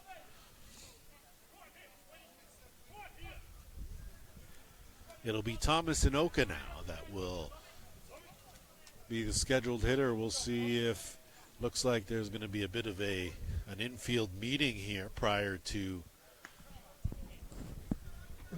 welcome to the ball game, and Tarabaru is greeted with a hard hit ball by Jerome Remeke, and we'll see if he's able to put that aside. You know, as a pitcher, Peter, you have to have a very short memory. Have to put that one aside and go back to work here against another tough hitter in Thomas Inoka. 0 for 2. Looks at a pitch down in the zone for a ball. The challenges keep coming. Well, this Black Sox team will keep coming, that's for sure. This is one of those teams known to never, ever give up, never count them out. They will battle to the final out. Took something off, lifted up, and calling for it at center. Good plant and throw. It's going to be a good play at home, and sliding in time. So an outstanding slide was done by the pinch runner in Campbell Inoka, and they're going to change that call. So despite the tag being on the top of his head on a feet-first slide, which usually indicates that the runner's foot was in, he is called out. So Campbell Inoka running, gunned out at the plate. An outstanding job by Kirawa out in center field to plant and get a perfect throw in on time, and Oshie with the quick hands to slap on what could have been a late tag, but that's not for us to say. But either way, it's 1-0. That run is erased. So how big is that a turnaround? So instead of a leadoff triple and a chance to cash that run, now you've got 2 out, and Cole Evans now the hitter. What you also saw is that the throw from center field was perfect, but also the skip from the ball, because of the moisture of the grass, gave him a little bit extra speed. Okay, I think he got called out because of that he left early on the base, but still it was an awesome throw from center field. Well, you certainly caught something that I missed, Peter, and you're right. That could have been a definite possibility. If the runner left early, then that would have been an easy call, and that may have just been exactly what happened as Cole Evans swings through for a strike. So a bit of a mental error by the Black Sox runner, and that's a good pitch outside corner. So able to bounce back after that triple was Masuki Terabara. And so no runs off one hit, a leadoff triple squandered. We're going to head down to the bottom half of the 6th when we come back. Your team lose again, bro? I've never seen a ball bounce like that before. The weekends for calls. Make yours at tab.co.nz.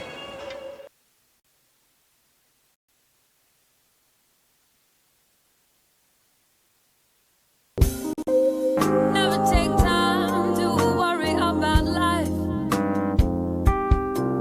Feel the ground beneath your feet.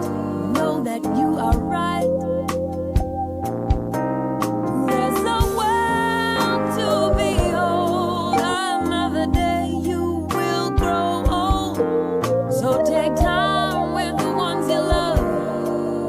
Take time with the ones you love.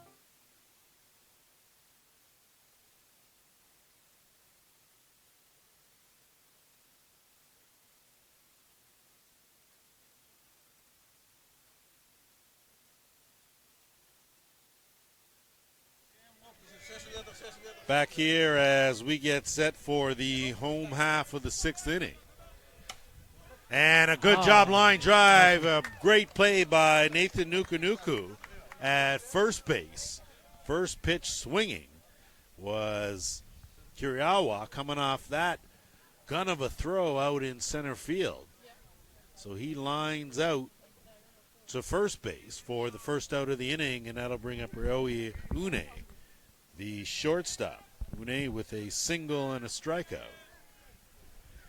And Une plays an awfully good short. He's got good speed, good range, got a good arm, able to read those bounces.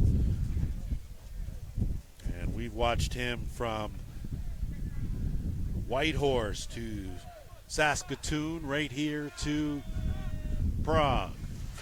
As is where he will end up as the wind picks up again. As that pitch, Chapman has been outstanding and all but untouchable. He's only allowed 2 hits in this ball game and left a total of 3 runners stranded.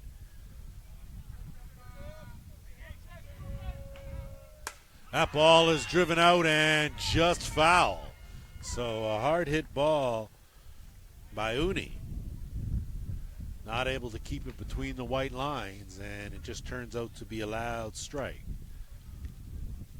So we'll see what kind of adjustments are made by Chapman and Van Lieshout.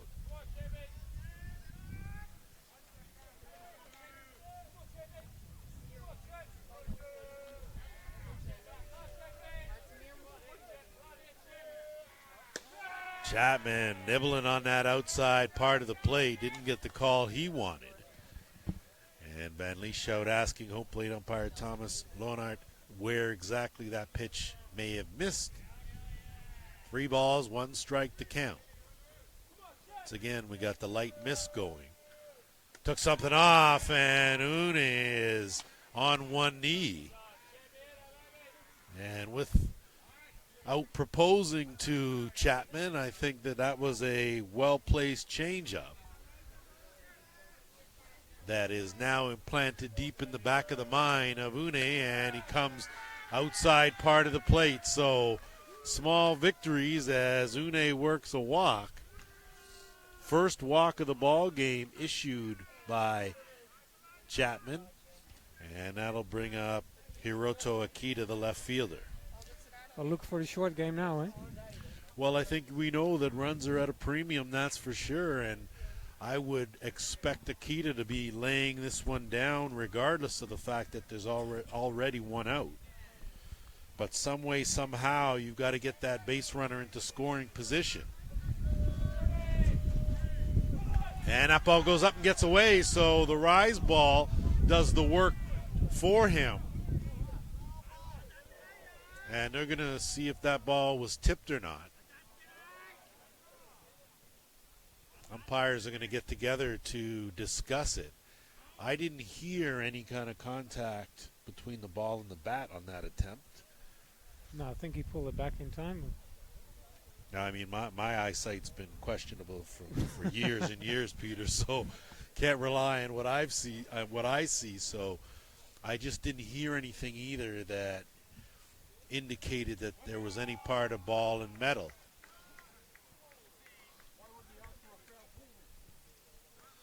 So that appears to be the call that's going to stand. Rise ball gets away. Une is going to scamper down on the wild pitch to second base.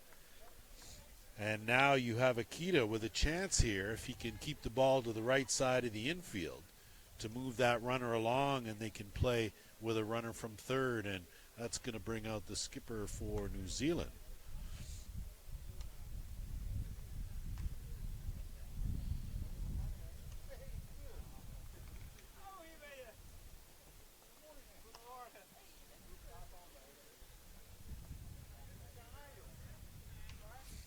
And that, of course, being a short conference.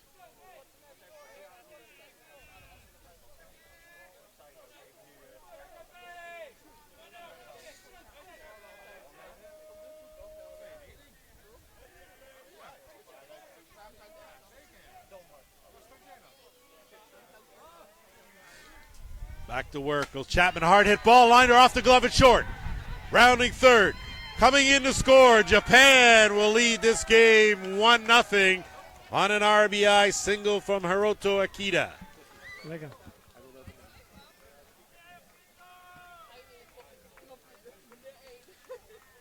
So you talk about manufacturing a run, you talk about the short game, Peter, and perfect example on display right there. Was an unfortunate action by the shortstop, but yeah, you see what happens when they put the ball in play and things happen.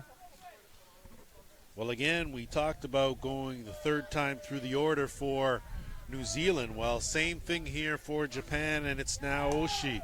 Runner goes, skip, safe on the play, so a good job of swiping that bag was Akita, as he was in underneath the tag. that will give Oshie a chance here to, at the very least, move the runners along with one out. One run already pushed across. 1-0 lead here for Japan. And a chance to add to that total here if they can come through with another hit.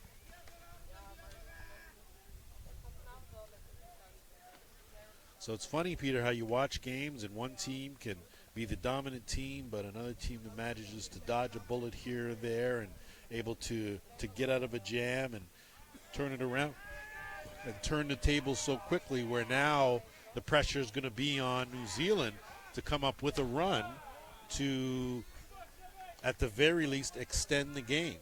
Yeah, and they got their power hitter up, so it's big opportunities for them here.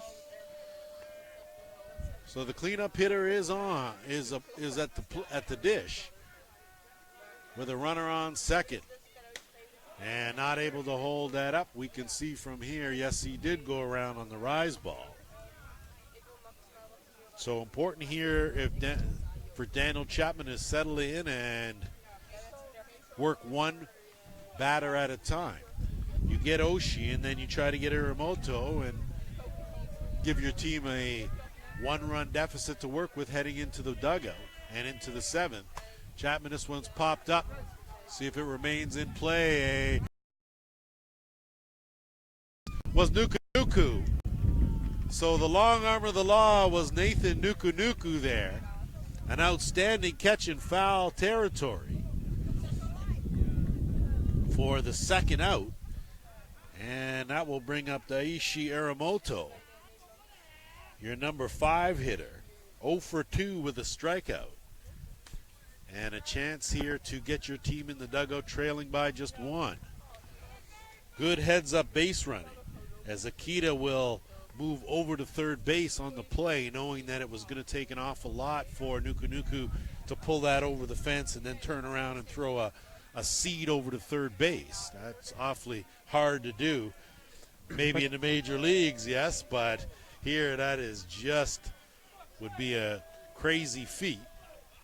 And Chapman now bears in and pours in a called strike 1. But you see, they had some play from the guy from second to third that, they take every opportunity on the bases, being ready to execute when the ball is caught or not. Absolutely, and you'll see that those are some of the little things that are the difference between teams that are in the top 5 in the world and teams that are either, bottom 5 to 10 or 10 and below, are usually those kind of things that they're not able to cope with and contend with. Here you've got 2 of the best in the world, and you can bet they play the game the way it's supposed to be played. Chapman does a good job, try to go back to that outside corner. Yeah, it's about utilizing every opportunity and finding an opportunity and finding a gap, taking that extra base, being ready to execute. Chapman didn't change a thing, went further out, so continues to try to push the zone further and further on the outside corner. Runs the count now to 3-2. Runner will be inching ever so close. That ball lifted up. Evans will drift back 5 or 6 steps on a tough play, and a good job to call him off out there and make the grab was Thomas Inoka. Not before Team Japan strikes for the first run of the game. 1-0 to score here. 3 outs to get for Team Japan. Coming up, the Black Sox. Stand by, they're about to go. Second pitch spot next was O'Day out 3-1.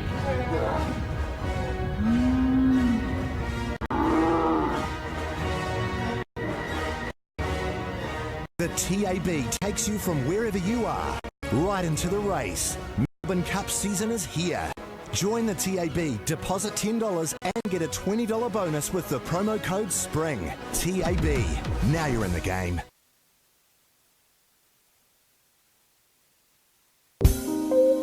Never take time to worry about life. Feel the ground beneath your feet. Know that you are right. There's a world to behold, another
Here we go for the top of the 7th inning. Surprise, surprise, the Black Sox trailing by a run. They'll send up Riley Macchia, Zane Van Lieshout, and Josh Harborough, the scheduled 3 for the Black Sox. Here in the 7th. New pitcher on for Team Japan. It's Hiroki Akita. And this young right-hander, again, he can bring it. And the question will be, how well do you fare in this situation against this team? Well, the hitters have to make an adjustment now because of the different pitcher. He's got a different movement, different way of throwing. And you can see with that delivery, not a whole lot of hop. It's more a lot of arm strength from Akita. As in a day like this, takes you a little bit to get warm and to find somewhat of a rhythm. And I think that's one of the reasons you saw Daniel Chapman remain in, as that pitch is in there for a called strike. So Macchia does what you're supposed to do. A new pitcher comes in, you got to at least make sure he can find the strike zone. And that was the case. The count, 2 balls, 1 strike.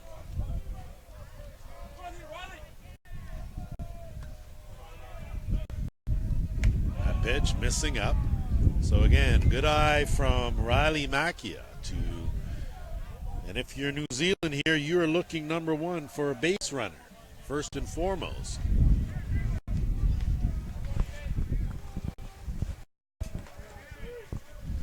Took something off in on the hands of Macchia, able to foul that off the backstop. So the count now even, 2 balls, 2 strikes.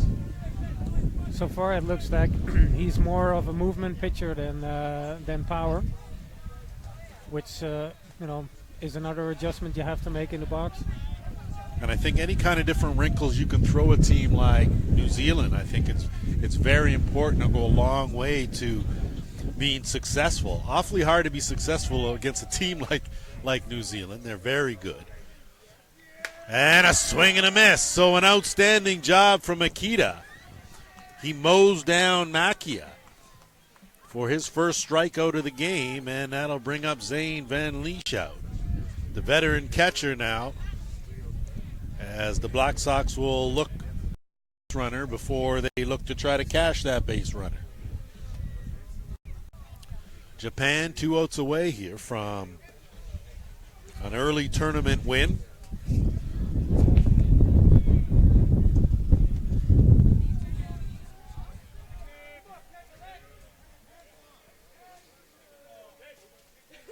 That pitch missing up and out. Infield at regulation depth. You see the outfield straight away. So they'll concede 1, but no extras. That pitch down in the zone. So worked him up, came back down, missed both places, and he's in the hole now 2-0.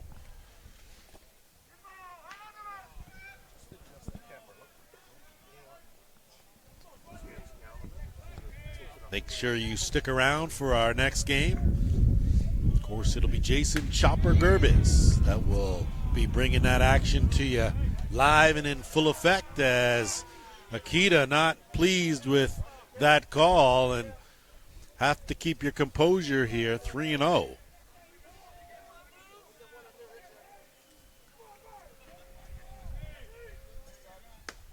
And not able to bounce back. So a 4-pitch walk to Van Lieshout. And we'll see if that comes back to haunt anyone, as Josh Harborough now will step in. 1-for-2 ball game. Was left stranded at third base, that back in the 3rd inning.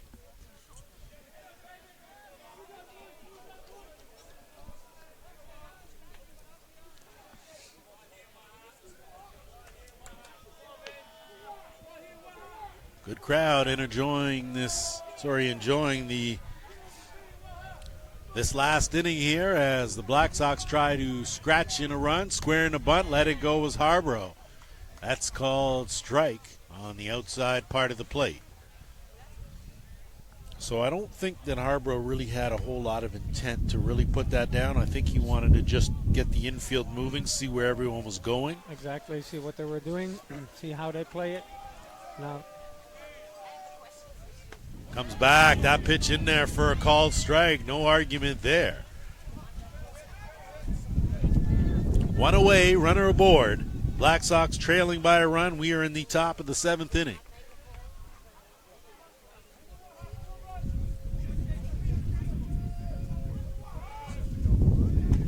Tried to come back up and missing up.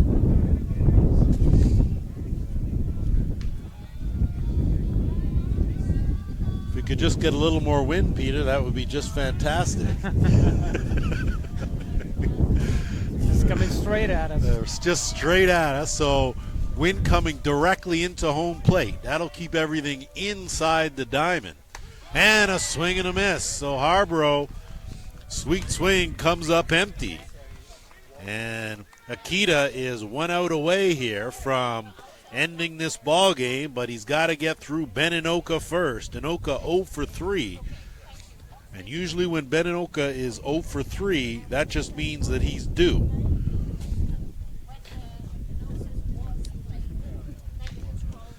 We're not even going to go into the scenario. I already asked you if you could turn the wind dial up just a bit so that it blows everything around. That would be great. But I think an important conference here, when you've got a hitter like Ben Inoka coming up, you have to decide to pick your poison. You've got the tying run on, but you certainly don't want to give Ben Inoka, who's got great power, exceptional speed, runs the bases like very few do. So it's important that you're very careful and maybe limit him to something hard on the ground as opposed to allowing him to get something in the air into the gap somewhere. They're going to try to make him fish, throw a little bit around him. I would definitely get the fishing rod out and see if you couldn't convince Ben to swing at something he didn't like.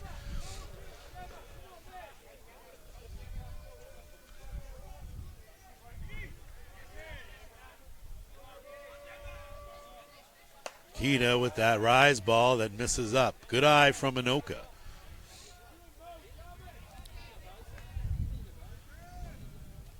A lot of young softball players milling around the ballpark here. Fantastic to see as Akita set to work again. That pitch missing down. Inoka had a notion. Didn't take the bat off the shoulder, and the count 2-0. So certainly right on that first analysis, Peter, about trying to get him to swing at something that he doesn't like. And Akita. That one in there for a called strike. So Akita does a good job to battle back, get back in the count. 2 balls, 1 strike.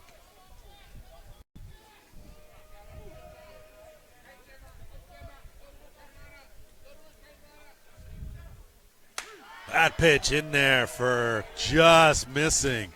So Inoka with an outstanding eye does a good job to hold back. That was close. That was very close. I'm not sure. I mean close meaning I thought that pitch could have possibly been a strike. Close. Yeah, exactly. So Inoka now against Akita. And that ball's flared out into center field. Rounding second. Having a notion to go home. No break in stride. Relay. Not in time. Beautiful slide. We're all tied 1-1. A clutch RBI single from Ben Inoka. Well, Peter, we asked, was that walk going to come back to haunt you? And sure enough, it does, as it ties the game on an RBI single from Ben Inoka. And again, just another good piece of hitting. And with just contact, putting the ball in play, but putting it at the right spot. Excellent base running. Knowing what the score is, keeping on going, and taking the chance.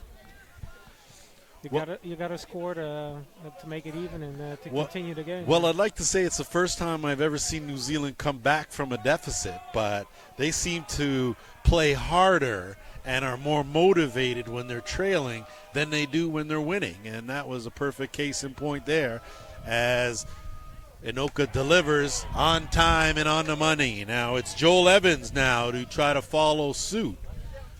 I think the only knock I can have on Beninoka is why are you not standing on second base based on the relay throw that you've seen come in? So I'm sure his coaching staff will remind him of that, because that would put you in a scenario now while Evans can step in with the momentum rolling with another runner in scoring position and a chance to possibly cash in the go-ahead run. Exactly. Base hit would score him easily. Evans 1 for 3 with a double in the fifth. That pitch looked good, just missing outside, and Oshie held that frame job there for a while. That's the same as the other one, eh? That it's certainly from our vantage point, it seemed that way. Don't you try to get anyone in trouble, all right? But Blue is consistent on that one. And that's all you can ask for is Exactly. consistency.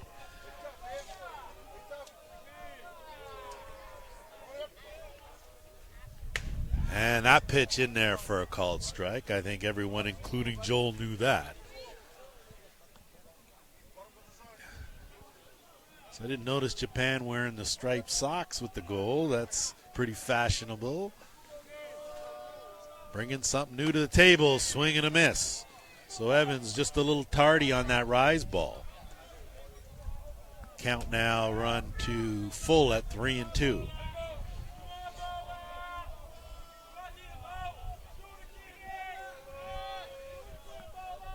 Two outs, I tell you, those 2-out rallies, and the walk as missing down was Akita.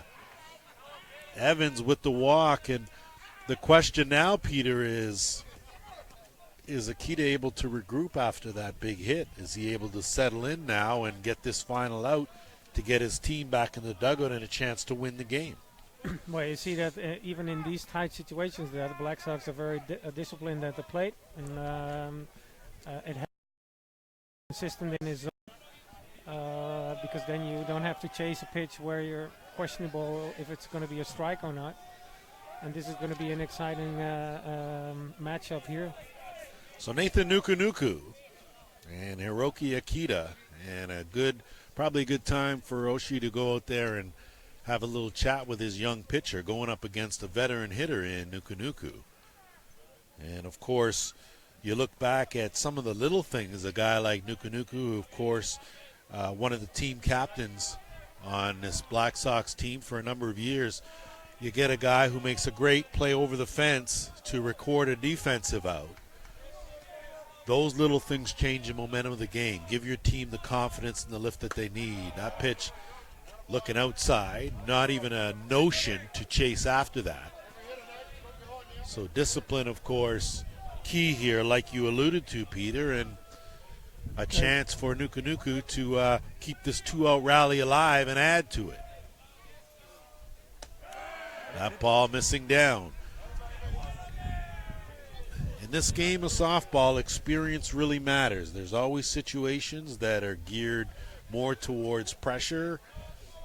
Regardless the venue, it could be a different event, but it's more situational. And you got a young Akita there and a veteran in Nuku at the dish. And just based on body language, you can certainly tell the difference. Had to take something off, brings that into the strike zone, but Nuku was taken all the way.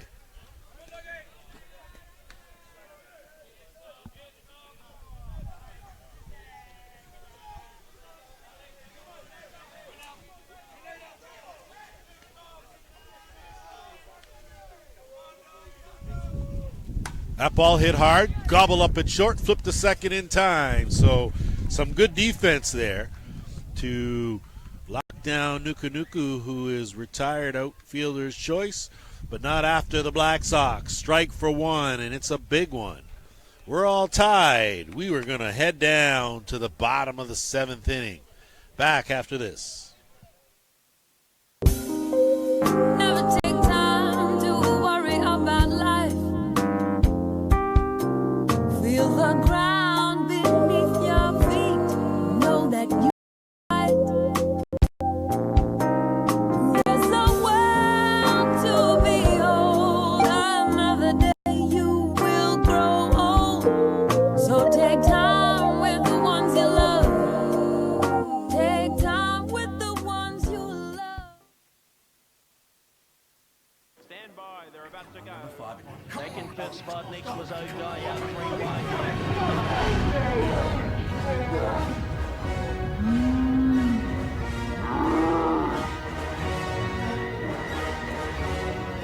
The TAB takes you from wherever you are, right into the race. Melbourne Cup season is here. Join the TAB, deposit $10 and get a $20 bonus with the promo code SPRING. TAB, now you're in the game. All locked and loaded here for the home half of the 7th inning. It'll be 6-7-8 for Japan in Morita, Miyagi, and Sutsi, the scheduled 3 hitters. Japan, of course, pushed across a run in the 6th inning to take the lead. The Black Sox came back, answered that in the top of the 7th. And it'll be Daniel Chapman remains in the circle, so it looks like he is going to go the distance. And it'll be vital here if he can keep Japan empty to give his team a chance in the top. So, of course, after 7, if we're tied, we'll go to international rules. That'll put a runner at second base for each team to start the inning off. And we'll, of course, discuss different strategies to that scenario. As you see, good job there by Chapman to split that outside corner on Morita. If it comes to that, then New Zealand starts with Nathan on second, which is, again, the experience on second base. You're very right. That's certainly a factor. Morita 1 for 2. He, of course, had that triple in the 2nd inning. But it was sandwiched between a lot of Ks.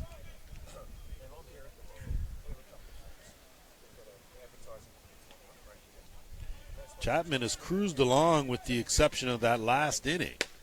And a swing and a miss. So Morita goes down and has looked extremely strong.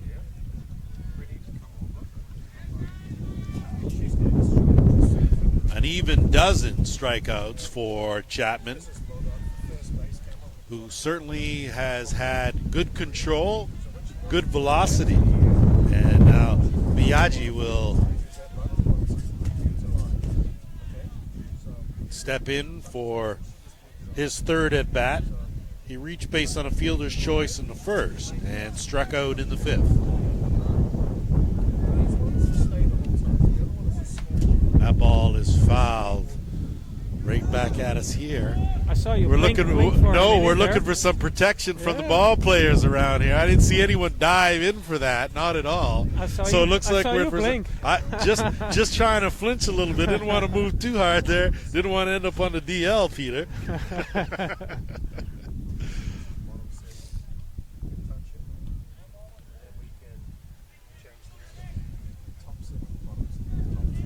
I'd like to send a special shout out, not that you're up and awake, to all the Ballpark broadcasting crew that will be joining us as we make the flight over from Amsterdam to Prague in a couple of days, and we'll be joined by the rest of the crew. Of course, fearless leader Jim Flanagan will be at the helm of that, and a big swing and a miss. And a real cast of characters. Looking forward, of course, to working with each and every one of you. And another memorable time. One more time, fellas. One more time. Chapman gears that one back, looking for the top part of the strike zone. Thought he had it, wanted it, and didn't get it. Miyagi now, you can see, will narrow in that strike zone, close it down, and force Chapman to bring it. Chapman brings it all right, but it goes off the mascot. A walk, the 2nd of the game, issued by Chapman.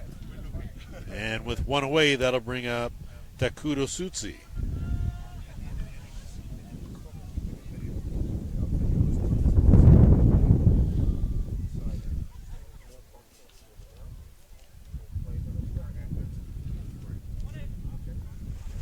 Looking forward to seeing some of the other teams in action here, Peter, as it's quite a lineup. Looking forward to a look at Denmark. Of course, Team Australia, they will be front and center here following this ball game. A score to report. The Aussies, of course, 10-0 winners over Netherlands. That happened early on. South Africa, be very interesting to see what kind of things they've done as they continue to grow each and every year on the international stage.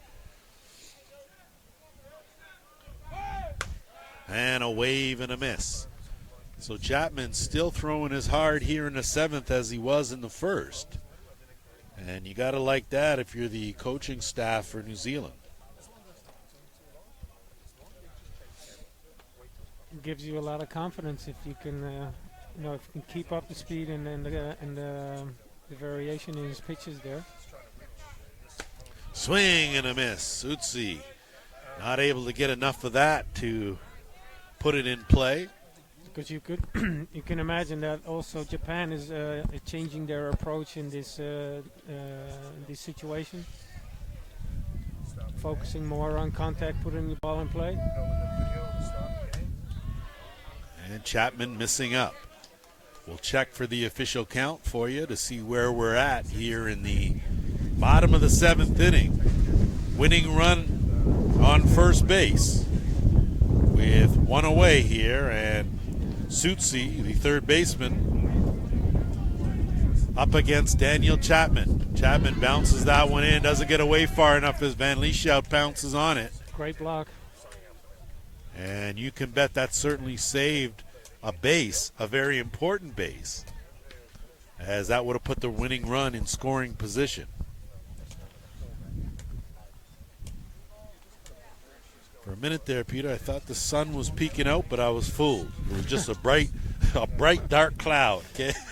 Wishful thinking, that was. It was, yes it is. I'm going to continue to look for that sun peeking through that silver lining. Keep waiting to tell you the wind's died down, but it hasn't.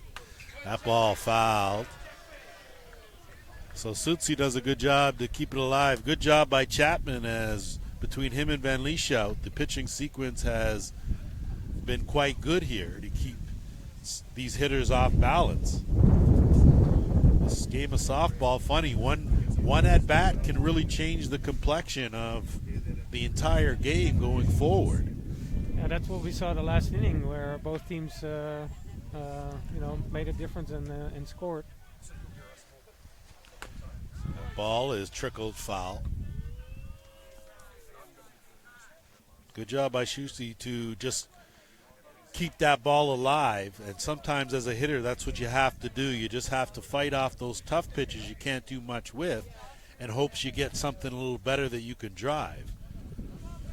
Now, what Chapman's been offering all day hasn't been much better if you're a hitter, as that's a swing and a miss. Got a piece of it, and Lieshout not able to squeeze that. Still in this situation, you see that he's still dominating with his speed. He's not going to his changeup. Maybe it's not. The wind is playing a factor in that he's not confident in throwing it over. Well, I'm glad you brought that up, Peter, because you're right. We've only seen that changeup sparingly. But at the same time, I think that maybe they are saving just a little something as he rears back and blows it by him. So the rise ball, geared up well and well timed, sits down Sutsi. And now presenting the third out here and a chance to push this game into extra innings.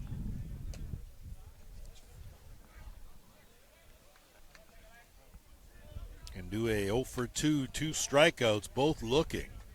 So certainly hasn't had, I won't even say mild success. He's had very little to none against Daniel Chapman up to this point. That's the beauty of this game. 1 minute you can be the GOAT. Next minute you're the hero, and that ball's lifted out, and that's the case. That goes past Anoka in center field. Rounding third base, coming in with the winning run, and scoring it, and he does, is Miyagi, and that will do it. An outstanding ball game A clutch hit from Ndue cashes in the game winner. And one more time, if you talk about walks coming back to haunt you, Peter, again, a walk that comes in to score the winner. Yeah, well, that's especially in the late innings, you know, putting a guy on is usually is going to bite you. Well, it certainly bit them for sure. And again, these two teams destined to collide a couple more times, as this tournament will, of course, take them over to Prague in the World Championships. We expect another thrilling matchup with these two teams one more time. For Peter Caldery, sorry, Peter, I'll get your final thoughts on this game. Well, they saved the excitement for last. I think the crowd saw a beautiful game, strong pitching from both sides, and situational hitting. A heck of a ball game for sure to open up the Zeister Slot Tournament. On behalf of my partner, Peter Caldery, I'm Lance Wynn. Continue to join us, Jason Chopper Gerbis on track. When we come back, new teams.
Hit up the middle, in comes Benny Milko, coming around third, he'll score easily.